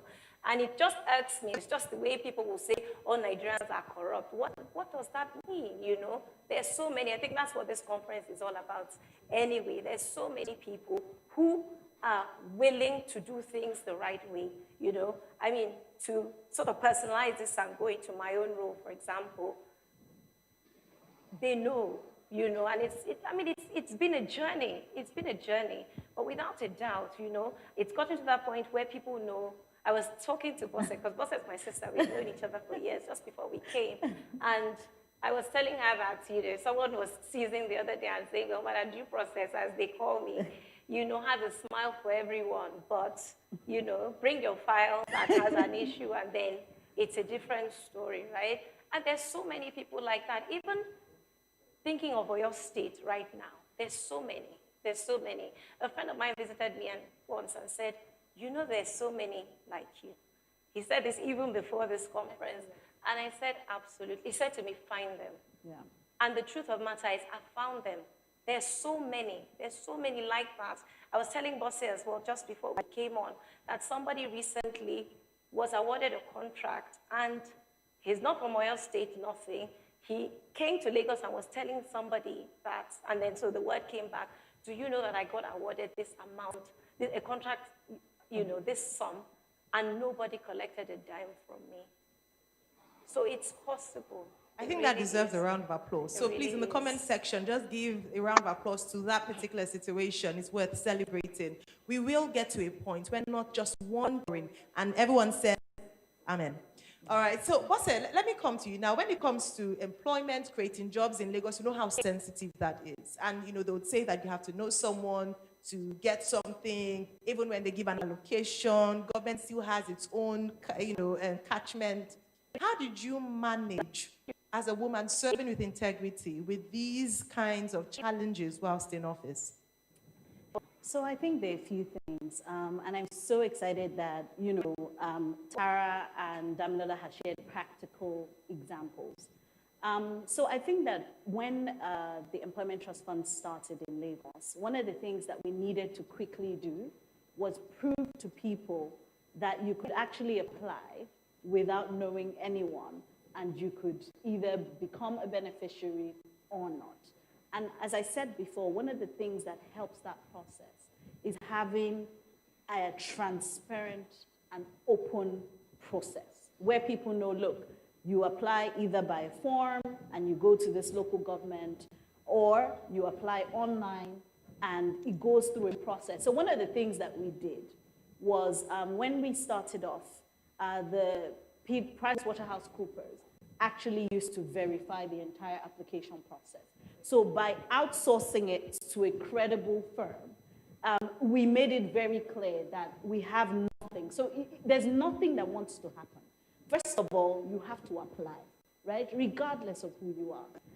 The first level check doesn't happen with anybody within the fund. So there's nothing anybody can do, right? So if 100,000 people have applied, and then we're going to get a short list of 10,000, what is the probability that it will be my brother or my sister or my uncle or my aunt? And I think that that was the power of the word aunt. And I think that that was the LSETF did, in the sense that somebody had an uncle, an aunt, a cousin, or a friend who had benefited. It was really powerful, right? So from the grassroots, from Badagry, from everywhere, because the process was the same, and it was transparent, and it was communicated as such. I mean, even if you went physically to the liaison offices, you would see a clear sign there. Don't pay anyone, because there have been government initiatives where people then make it, you know, there's this middleman. We made it clear that that was not an option. Fantastic. So if I can learn lessons from balances to ensure that you don't fall, what are the practical structures you're putting in place to ensure that you continue down that road until you get to your destination? So excellent. Thank you very much for sharing those points. Now, Dami, I'll come to you for this now. With regards to your position, I know that today we're calling on the 7,000, and like Dr. Oduwole said, we do believe that there are more than 7,000, and I know as many people as watching are one of those 7,000. But we also know that there are people who are not part of the 7,000, who do not have that commitment to serve with integrity. And we also know that some of these people could very well be our bosses or our line managers who that we are responsible to. How do you manage that sort of situation when you are a man who is committed to serving with integrity to the plan? Thank you so much for that question. You know, before you even asked me this question, I was already thinking to myself that how did Joseph function back then? They worked with we'll say evil kings or corrupt kings or kings that were not functioning. But if you read, Daniel was knowledgeable. Daniel read the books of, so you know, even you will pray in the morning and then I'm going to be okay. Everything about you, I mean, nobody's saying be perfect, but make sure you buy a while. Even that leader who's above you begins to ask that, what is it about this guy? You know, and one of the things you must remember is that if you are the kind of subordinate that is always looking for problems to solve, because in government there are always all kinds of problems. And guess what? These 7,000, we are the ones with the solutions. We have those solutions with us. So at every point in time, and I'm saying this even to myself right now, because one of the things I've realized, even in the sector I'm in right now, is that look, it's just bedeviled with problems. So all I'm saying to myself every day now is that what are the solutions to these long-standing problems? Enough of saying, oh, this problem has gone on for this long, but what are the solutions? Because those solutions are downloadable. So for me, being able to serve those kind of people, one, you have to bring on your A game, right? You have to, your appearance even matters. Sometimes we think our appearance doesn't matter. No, there's a way in which even the person who is your leader will say he's looking good. No one is saying without it, but then you bring your A game on in terms of your appearance. You make sure you're knowledgeable, make sure you're even a step ahead, you know, that's right. Guess what happens? Without him even knowing it, you have control. Thank you very much. As you mentioned, the excellent work and cannot deny, you said he knew that whenever he played the harp, something happened. And so despite his, or do you add to the problem? Upright integrity. However, I not think what are the components of integrity. So we're talking about serving with integrity. Yes, it's been defined as what you do when no one is looking. What are the components of integrity? Okay, I'm happy to start. So I think it's really important, and I think that Dami started to allude to it earlier around your core values. I think for me, you know, I grew up in a house of service. So my dad was in the Air Force and my mom was a teacher. And so they served this country for 35 years. To be honest, I didn't know at the time, but now looking back, I realized that they then infused in me a culture of service. So I care a little too much. And like you were saying, some people don't care as much. It's just what it is, right? So what serving with integrity looks like is that when you are doing any job, you recognize that you are a vessel. Does this make sense? That you are just being used to be able to achieve something.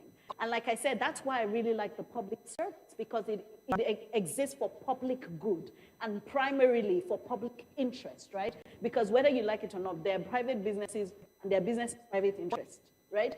That's the power of government, right? Because it exists for all. And so if government can work, then it's inclusive and many will benefit. So waking up and saying, look, Bosse, you're trying to create jobs. How can we really create jobs, right? So that problem-solving mentality is one. The second one is that, look, you have to be accountable to yourself. And that's why what Dr. Jumoke said about having those private conversations with the audience of one, I think is very powerful. Because you need to be able to tell yourself what is important. And then legacy. I think that people don't think about tomorrow. Maybe because I've always done impact work that involves humans, I always think, will this thing last beyond me? And that's the beauty. When I walk away from this job, from this role? Will it still exist, right? And then the final one is, you know, there's a nature and a character of Jesus. There is a nature and character of Jesus.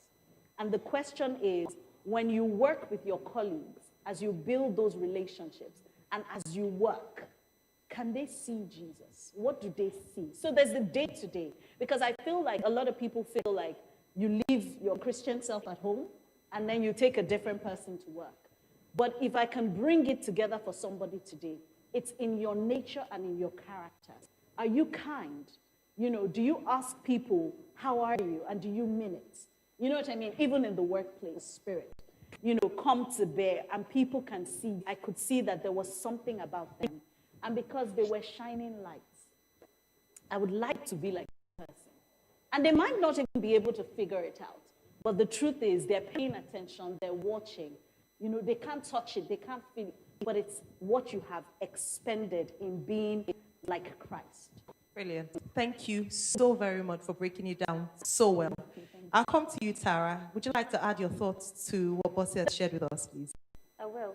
But my answer is very short, to be honest, because you just have a check within you. And for me, I ask myself, will the Father be pleased with me?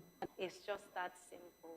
And you think about it, you can put that in everything that you do, from how you treat people, from how you comport yourself, from how you do your work, from how you know. So what will the Father do? And when I'm not there, what would people say? Excellent. Thank you very much.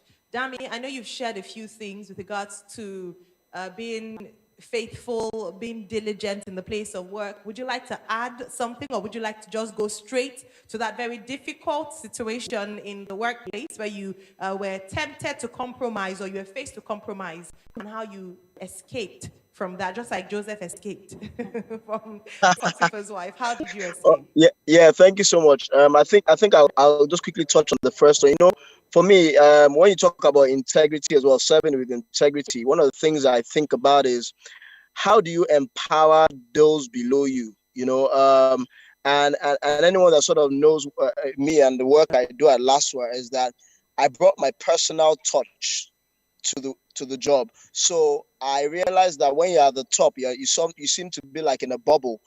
You never even know it, but a lot of the time you just be in a bubble at the top, not really knowing what's going on down there. So what I purposely did was I burst that bubble, and I made sure I had a bottom up approach with all my staff. Like, I have I'll say a personal relationship, even down to the janitor, even down to the front desk officer. Like, sometimes when I'm alone in the office and I see any of them through my cameras or anything, I just call them into my office, I engage them, we talk, you know, so I have that one-on-one connection. And, you know, I mean, there are some people in my office who, when I got there initially, I mean, in 4 years ago, some of them were barely, you know, not doing anything.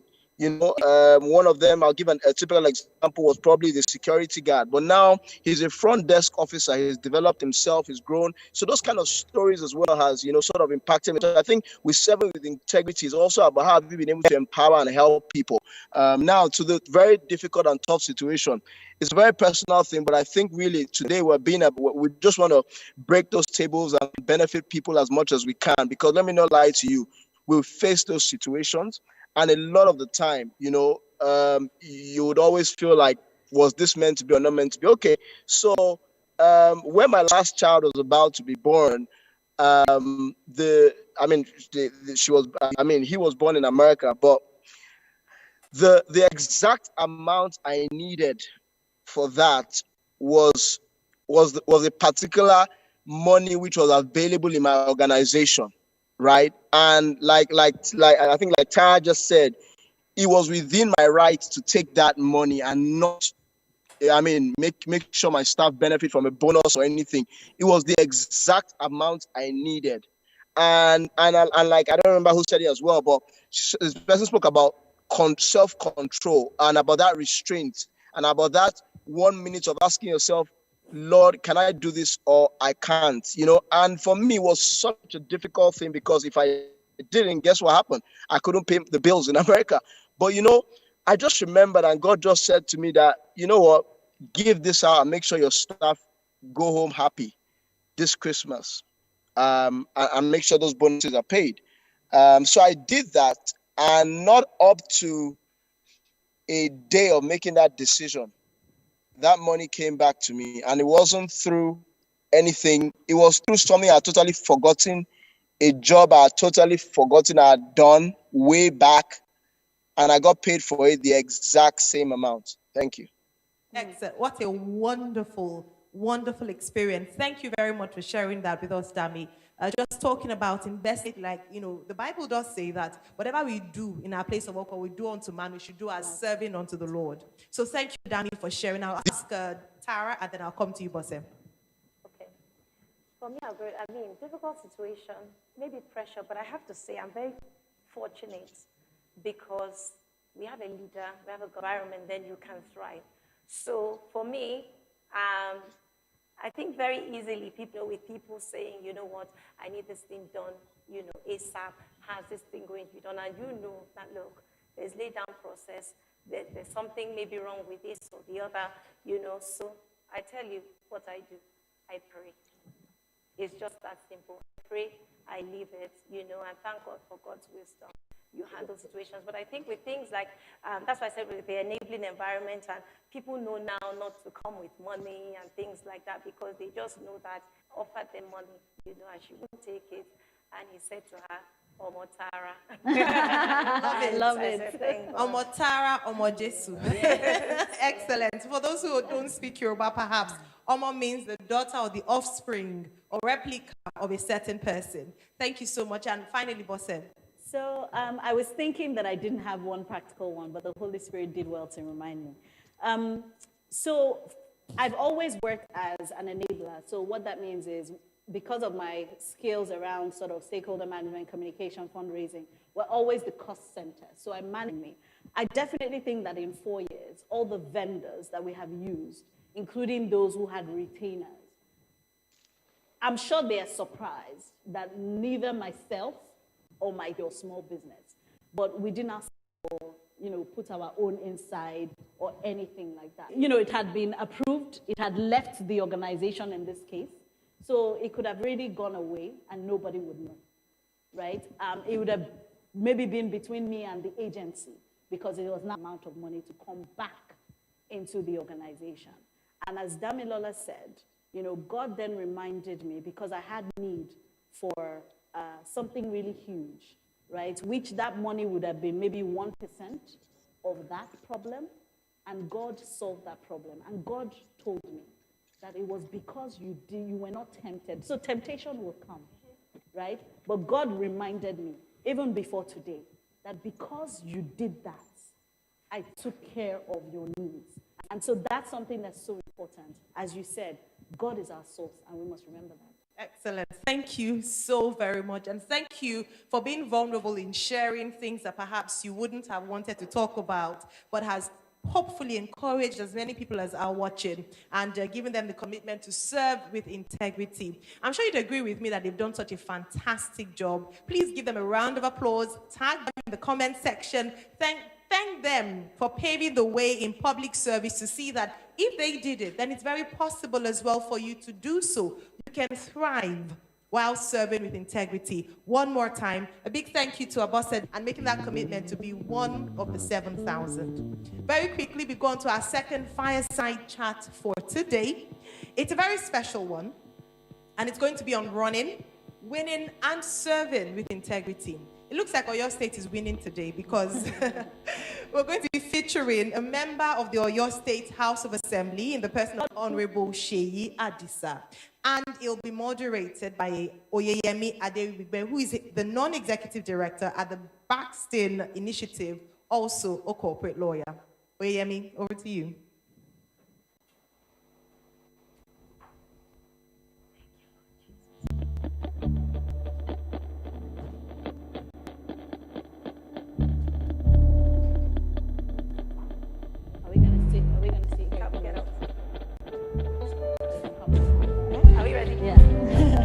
I was wondering if we're going to sit through it. Just, okay. Oh, I say that went well.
Good evening once again. It is such an honor to welcome you to this fireside chat with Honorable Sheyi Esther. Just in case you're joining us just now, this is the 7000 Conference, the government edition. And we're going to be talking about running, winning, and serving with integrity as a public servant. Honorable Esther, as I said that, I just thought running, that in itself is a big deal for a lot of people. In Nigeria, it's almost a proverb to say that politics is dirty. And I don't want to mess my record up, or I don't want to get dirty. I can't play that game. So before we even go into the winning and serving, running is, there are notions about running. What got you there? How did you beat that myth of it's dirty? What motivated you? And, you know, tell us that story. All right, so thank you very much. I also want to thank the organizers for having me. So my journey into politics started when I was about 13. I was in GS3 going to SS1, and I wanted to pick whether sciences or arts. I had thought about medicine and a few other things, but then I realized I don't like drugs, I don't like blood. And I remember very clearly asking God, what am I supposed to do? And at that time, I had this conviction in my spirit. You know, one of those things nobody told you. Yeah. I just felt it strongly that I'm supposed to be in governance. Now, that's very strange. I don't have any politicians around me. I don't know any politicians.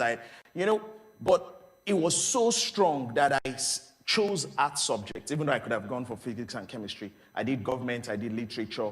When I got to A-levels, I did my A-levels in London, I asked the same question, and politics again. Then I started researching, what do politicians study at university? And I found out that a lot of American presidents at the time studied law. So I cooked up a plan that let me study law for this period. I mean, Bill Clinton, Jefferson, Lincoln, they were all lawyers. So I said, okay, I'll go into law probably till I'm about 50. You know, I'll have made some money, some experience, then I'll go into politics. So that was my plan.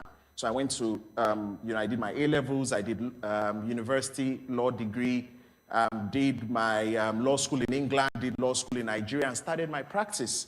And when I eventually got appointed as the private secretary, principal private secretary of the former governor of Oyo State, the late Senator Abiola Jimobi, I was appointed to work as an admin officer. So I used to call myself, I'm a professional in politics. I'm not a politician. Even though I understood that, I am here to learn. It was very instructive. God said, you're here to learn. And I remember all through my time, 2011 to 2014, I worked strictly as an admin guy. But when it got to 2014, my boss said, look, you guys are all politicians. You can't work in politics and not, you can't be in governance and not be a politician. So he said, go to your local government, go to the grassroots. And that was how I started my real journey. And that was really my exposure to what is really happening out there. It's easy for us to sit down and talk a lot about what's happening in Nigeria, but until you get to the grassroots. I remember going there, and to get water, some people walk kilometers to get water that you wouldn't give your dog. I saw children walking with nylon bags because they couldn't afford bags. And their uniforms were not uniforms, and sometimes they wear slippers. And it was at that point that I found out that people were dying at the place of giving birth. The average young man will wake up in the morning, sit under the mango tree, drink 1 or 2 bottles of beer, look for a woman to womanize, and that was their daily. And it started to bother me like a ministry, like a call. But it was when I really understood why. Those things were breaking me like, no, we can't continue like this. And the people I was speaking to, they had this lackluster approach about it. And so in 2018, I decided to come out. And that in itself was something I had prayed about, like, God, is this the time? When I felt led, I asked my boss, obviously, that this was what I wanted to do. I got his permission. And then I went around building a team, and, engaging the people, religious bodies. I started the whole politicking process. And that took me a process of over 1 year to really get to know the people I want to represent, to really understand where it pains them, and to really understand how I would represent them properly. So that was what got me into politics. And to be honest, it's what has kept me there, the need to bring development. I believe that politics is for development. The only reason we should go into politics in Nigeria is to bring development. I don't care what party you go into, you want to see development for the people, because that is the biggest challenge we have. And politics is the biggest platform that should solve the biggest problem. And that's how I see it. And that's what I do every day. I'm an advocate of politics, of development. This is what I stand for. This is what I'm pushing. And this is what I hope to continue to do. And we're starting to raise another generation of politicians that want to follow that same step. That was, thank you. I mean, you've given me like 5 additional questions with what you've said, but I'll go to something. Yes. When a lot of us understand what's going on, yes, we can empathize with it, but that preparation that you have just detailed to us, that intentionality is missing. And even in certain cases, we've seen people go in and fail because they're probably not prepared. So what are the things that you put in place? So this, you've served in government for over 8 years now. Over 9 years. Over 9 years, in different capacities. That's correct. And now you're representing the Apijo local government. That's correct. In the House of Assembly. That's correct. So clearly, apart from your experience on the job, there's also some hard work that you put in to keep winning whatever capacity you're in. So could you just put that on the table now so that people who are like you empathizing or like you identifying problems can be able to put a blueprint and say, this is how I will do. Okay, so everything will only amplify what you have or who you are. So I'm more concerned about the person talking to me that I want to join politics. You see, when the Bible talks about David, he said he served with the integrity of his heart, the skillfulness of his hand and the integrity of his heart. That tells me there are 2 things we need to go into politics, and probably into a lot of things, but into politics. So he talks about the hand, which is a competence thing, and he talks about the heart, which is a compassion, empathy, a human side to things. And so whether you're a banker, you're a journalist, you're a media man, wherever you are, and you have interest in politics, I believe politics is like a ministry. It's a conviction you have to have. You have to have that belief that I am sent to people, because if you don't like people, don't come into politics. Do you understand? Leadership, particularly leading people, is very difficult. Ask Moses. Do you understand? Ask David. Ask the people that have gone before. It is not a joke. And so what I see is that a lot of competent people come, but they don't have the heart. And what happens is they use their competence to maneuver the people. And they get their way over people because their heart is not for the people. And you have people that have the heart, but they are useless competently. And so they are good people, but they can't solve problems. And so before you even talk about positions, I want to know who you are. I need to prepare yourself, because politics, a mechanic, a carpenter, anybody can get into it. It doesn't really, there is no real school for politics. Financial intelligence, your mental intelligence, your emotional intelligence, your spiritual intelligence. You want to understand how to manage people, how to deal with people, how to work things out, how to manage resources. All of those things are the things of the hand. But then the thing of the heart, does injustice break your heart? Does underdevelopment affect you? Do you see people and feel this shouldn't be? Because if you don't, maybe you shouldn't go there. I've seen too many leaders that they get there and they couldn't care less about the people. You know, and so you need to prepare your heart. And so people say, how do I prepare my heart? Please go there. See how people are suffering. See what people are going through and know that, look, is either this means something to me and I want to make a change, or is not enough for me to go there. Because we go there for power, we go there for fame, we go there for wealth, we go there for prestige, and those are all the wrong reasons. We should go there because we want to serve the people. And that's always thrown around, servant leader, this lead. No, it's not about that. It's that they want to send me on errand. They want me to go and do things for them. I am there because of them. If they don't have water, is my problem. If they don't have light, is my problem.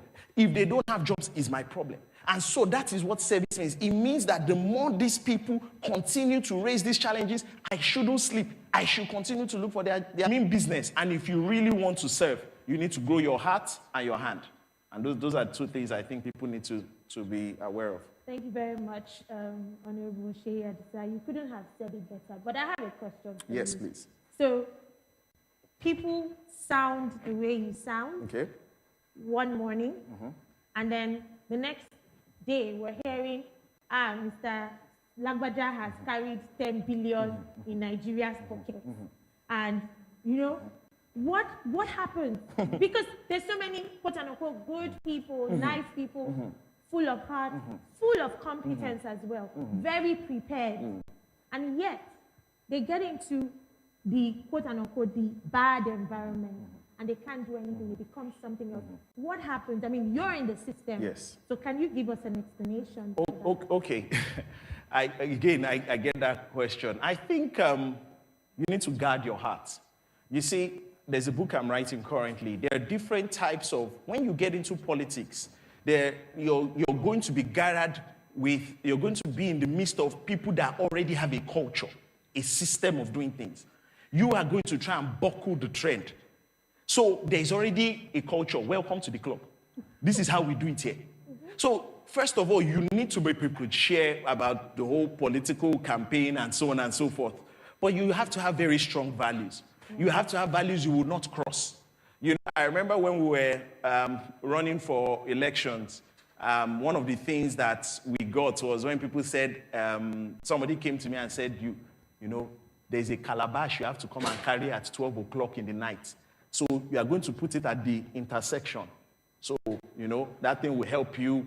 It will help you. People will like you. So I said, calabash.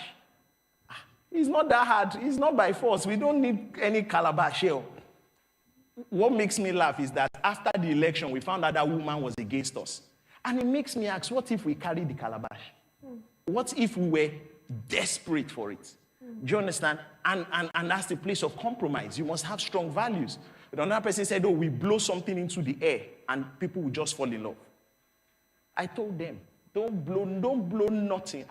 If God cannot do it, I don't need it. Because if I had done those things, I would have to be going back to them every time to renew the powder or whatever they want to blow. So thank God we do it here. They're going to oppress you. They're going to say so many things. So you need a strong heart. At the same time, there are going to be colleagues that will say, Omo, the bag is ready. Do it and don't talk about this issue. Look away. And you have to make those decisions. And so I think sometimes when I hear those stories, I think those people have worked in a bit, not totally careless, but they were not mindful enough to have understood that the environment I'm going to is not a joke. There are some people, that is how they live. That is their terrain. That is how they make things happen. And so if you're going to try and go against that, you need to be prepared. You need to have your heart ready. I think it's a hard thing. Those things, they will still stand. So you're going to determine which one of them you want to be. But I think you really need to guard your heart. Otherwise, it's easy, very easy to be influenced. For me, somebody walked into the office. This was while I was private secretary to the governor. And the person saw a Bible. And the person called me that, Sheyi, this is governor's office. Why do you have your Bible on the table? I said, what's wrong with the Bible on the table? He said, you know, in this sort of place, there are many types of people coming in. I said, that's even the reason they should know the Bible should be here.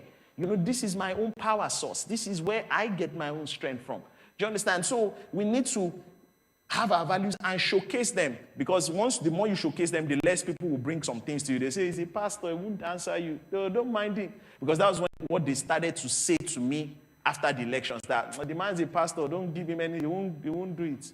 You know, and that means at the end of the day, temptations will come. But if you have agreed to keep those values before they come, then your response is easier. What I hear you saying is that that's actually the staying power. It is, but you see, staying on what? It's staying on your, you know, one of the things I do is that I get a lot of, my value comes from the Bible, you know. So, because when you say Bible, it's tangible, you know. It's certain things I will not do in terms of systems I've put to guard myself. Do you understand? Because it's so easy. Look, power is sweet. I've worked in politics for 9 years. I understand power. When you see power, you say, wow. It's in Dubai. I'm in many countries. I've gone with the governor. And you know, you tend to think you're invincible. Everything must work. You know, but if you have the right system, my wife is also one of my support systems. She resets my button very quickly. Like, this man, what's wrong with you? You know, don't bring that one here. You know, so you need to put people you are. Otherwise, it's very easy to go with the flow, you know, and you have to be very careful. Okay. Thank you. So at the beginning, you know, I said I had 5 questions from your initial question. Okay. But for me, I think that the success of the 7,000 conference would be in getting people to see that if they act on their intention to be part of politics or act to change governance, they will not be alone. Because a lot of people feel that there's no one, right? And sitting, hearing you, I know that you are one of men who will go. Yes. Who will go? And I think that is the question that a lot of Nigerians are asking today, right? Twitter is filled with politicians, but they are their seats. And then you said that you are working to raise a new generation of politicians who are going to be ready to take the baton from the old. Could you elaborate on the different roles that are open? Because some people, the question they ask is, okay, where? Where can I serve? Do I go as president? Do I go as governor? You were principal secretary and now you're a member of the legislative house. If I want to go into politics today, if I want to go, where do I go? How do I go? So that's one of the reasons why I want to thank Dr. Esther Lunge for bringing up this conference, is the fact that the guys there don't want to leave, and they are not planning to leave. They tell you all the things so that you don't come. They would mystify that, politics. They told me when I was coming in, they said, hold me. So imagine somebody that doesn't have the conviction that this is my ministry, this is what God wants me to do, and I am not here by myself. God sent me. If you hear that, you will think twice. They said, we don't use gun. All this gun here, these people follow you. We don't need it. We just sit in our room and we use things. I said, as you see me, I'm not normal. I've carried some things, I'm not normal. You know, so, but that comes from a place of conviction. You need to know who you are. So they tell you things so that you don't come there, so that they can come. You know, they tell all these young people, it's all part of the talk to keep certain people away. Do you understand? But once you've gone past, you know, your conviction is greater than the fear of starting out. Once you've gone past, you know, all of that, if you like, the cloud that they put there, I think you have to, sorry, I moved past the question. No, you haven't moved past the question. I just want you to pull it back, because I was talking about... So you said that they tell us things so that we stay out. Yes. But that we need to move. We need to move beyond just one thing. We need to start identifying. So the next thing I need people to understand is not everybody is going to run for office. Yeah. But everybody can get involved. Yeah. I'm tired of people just join the party. And for me, we don't understand party politics. We think you only join party when you want to run for election. That's not true.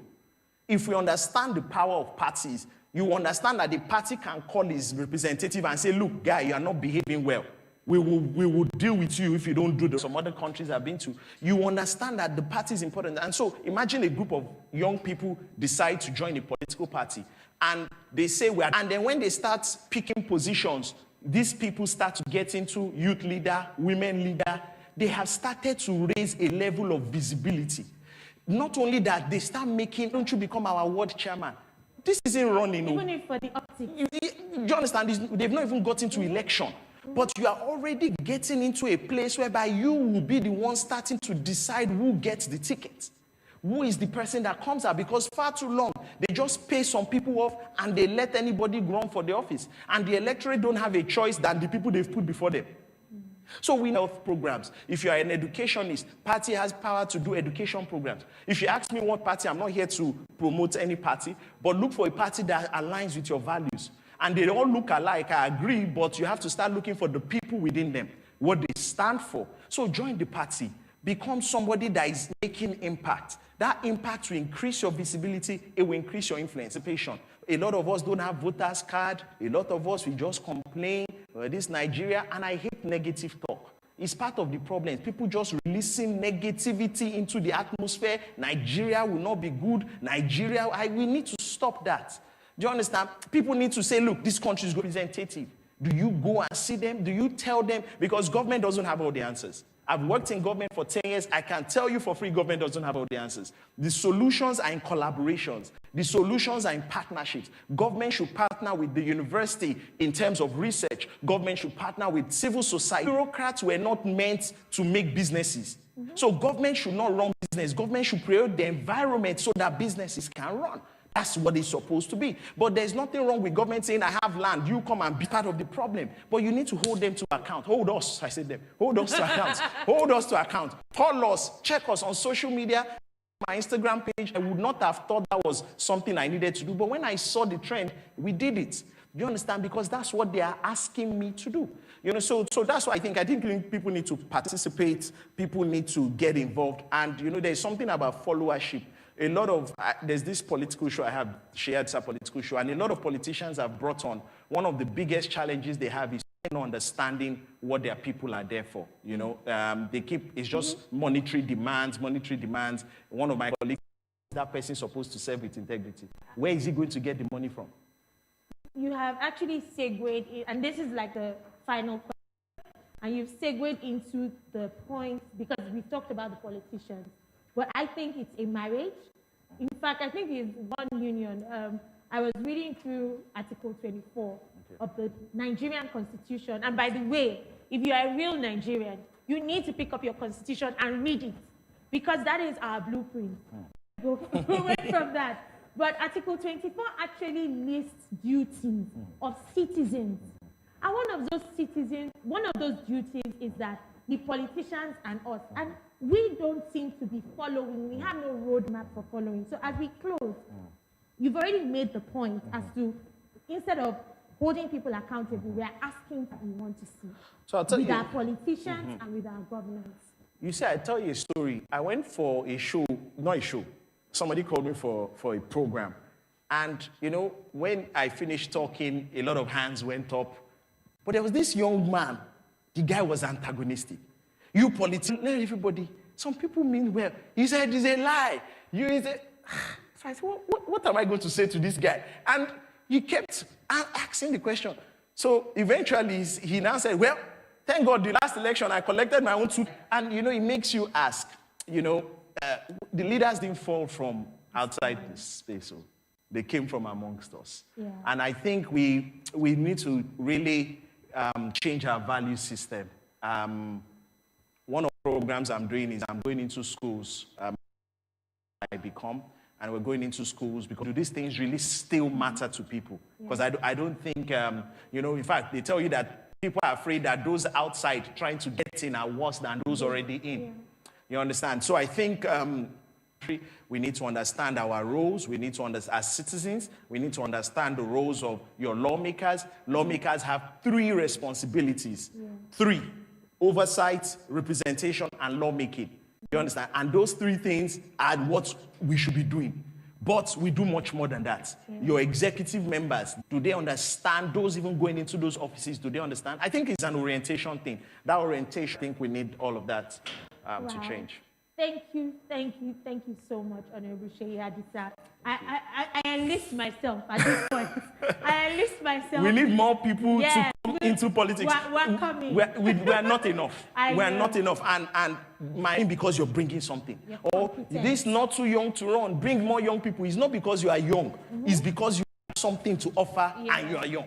You know, and that must be this. That has passed the baton. He has ignited. Now we will be moving to a spotlight session on the School of Politics with Mrs. Alero Aida Otobo. Thank you.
very good evening to every single one of you hearing the sound of my voice.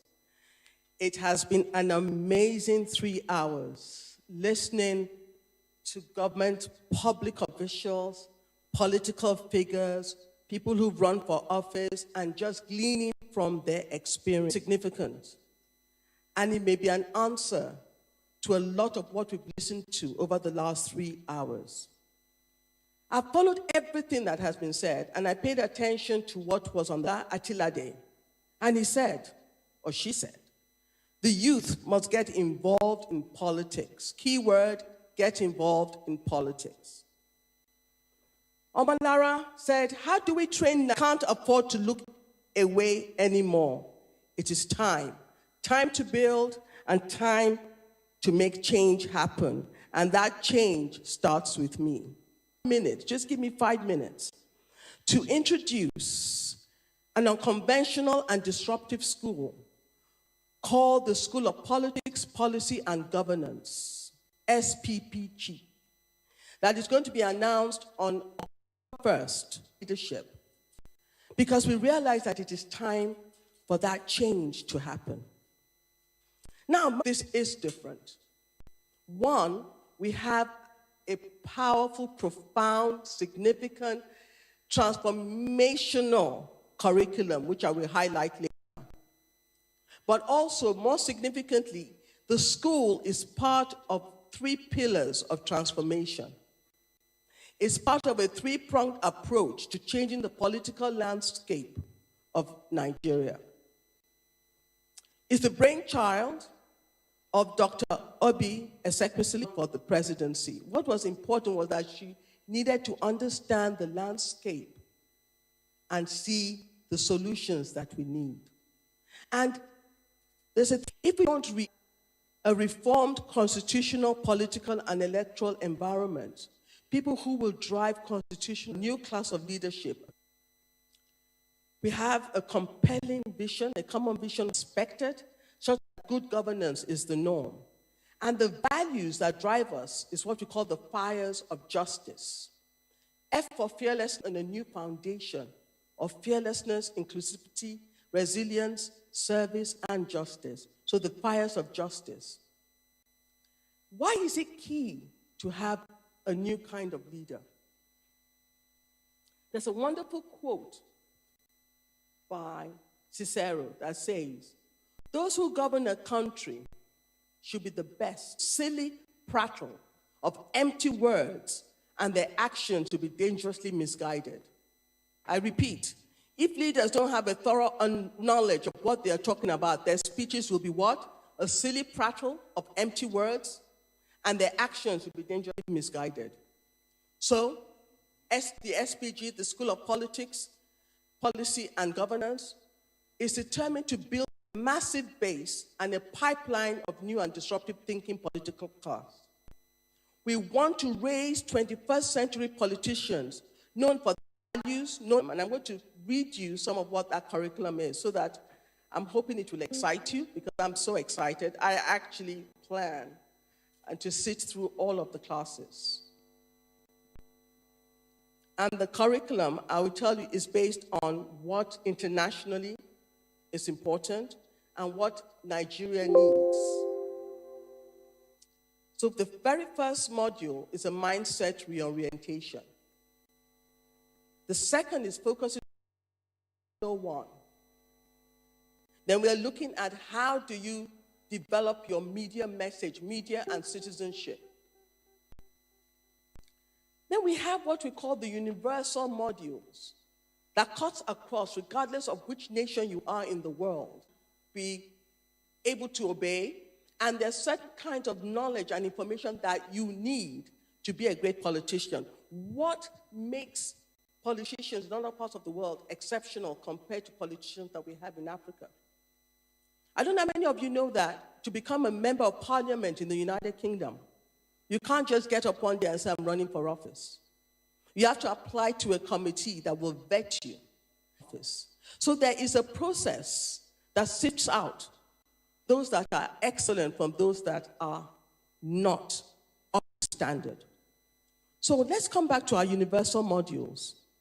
We have strategic thinking, we have public speaking, political science, political policy, executing strategy for results, the theory and practice of disruption. How do you become a disruptive leader? The future of work. Then the Nigerian-focused modules is looking at the state of corruption. And someone mentioned that all of us need to read the Constitution. Then we have the Nigerian political landscape, creative disruption in Nigerian politics, agricultural productivity, the management of natural resources, the science of Nigerian innovative policy and governance are intelligent, they're competent, they're knowledgeable. What else makes this school exceptional? Apart from the curriculum, I wish you had access to my presentation, but apart from the curriculum, the school sits again on 3 pillars. It's going to be technology-driven, technology-enabled. Post-COVID demands this, but before COVID, we had planned that this was going to be an online school. 70% online, a virtual school, and then 30% was going to be the interactive classroom, where those that are in class will come to our regional and state transformation centers. And then a different slant to most schools is that it's going to have a community-based learning that we face in our villages, in our towns, and in our cities. The politician needs to know how to solve the problem at the community level and not think they know, but they actually know.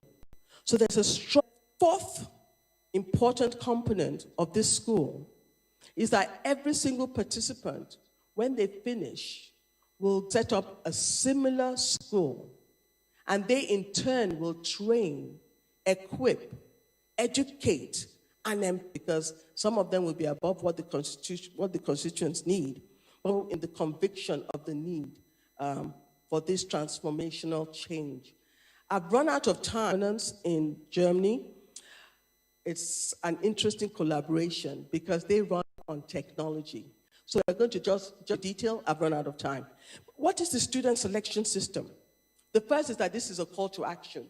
And this is one of the calls to action. There are going to be several number of people. And as you know, not too young to run is part of the coalition that has set up this school and groups that are part of this coalition. So this is not people. This is slowly becoming a tsunami of individuals and organizations that are coming together to say, we have to change the political landscape. And our alumni, they are free to go to any of the existing parties, or they're free to go into a new party. But whatever party they engage with, they will become fully knowledgeable about nation building and national transformation. So by invitation or by when Nigeria turns 60. Then there's a strong selection criteria. We have what I call the 3 C's of nation building: character, competence, and capacity.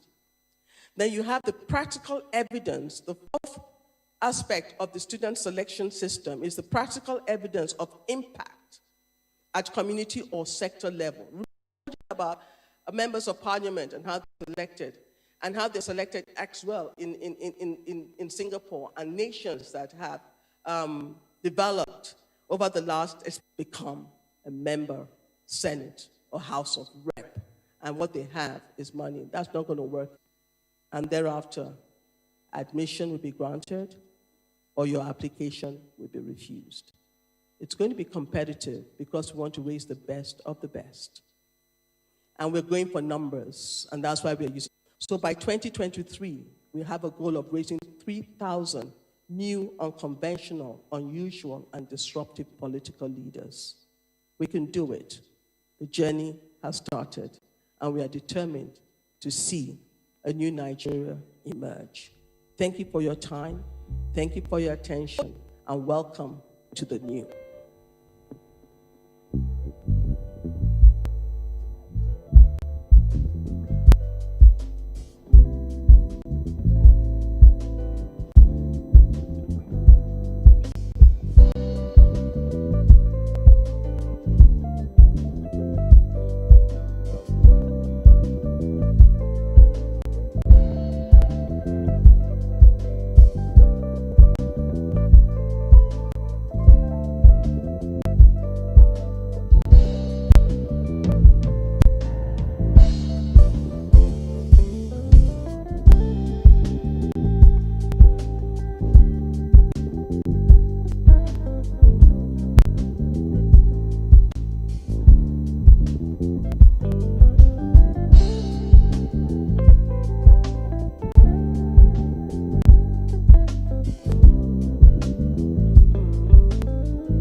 Amazing, amazing, amazing.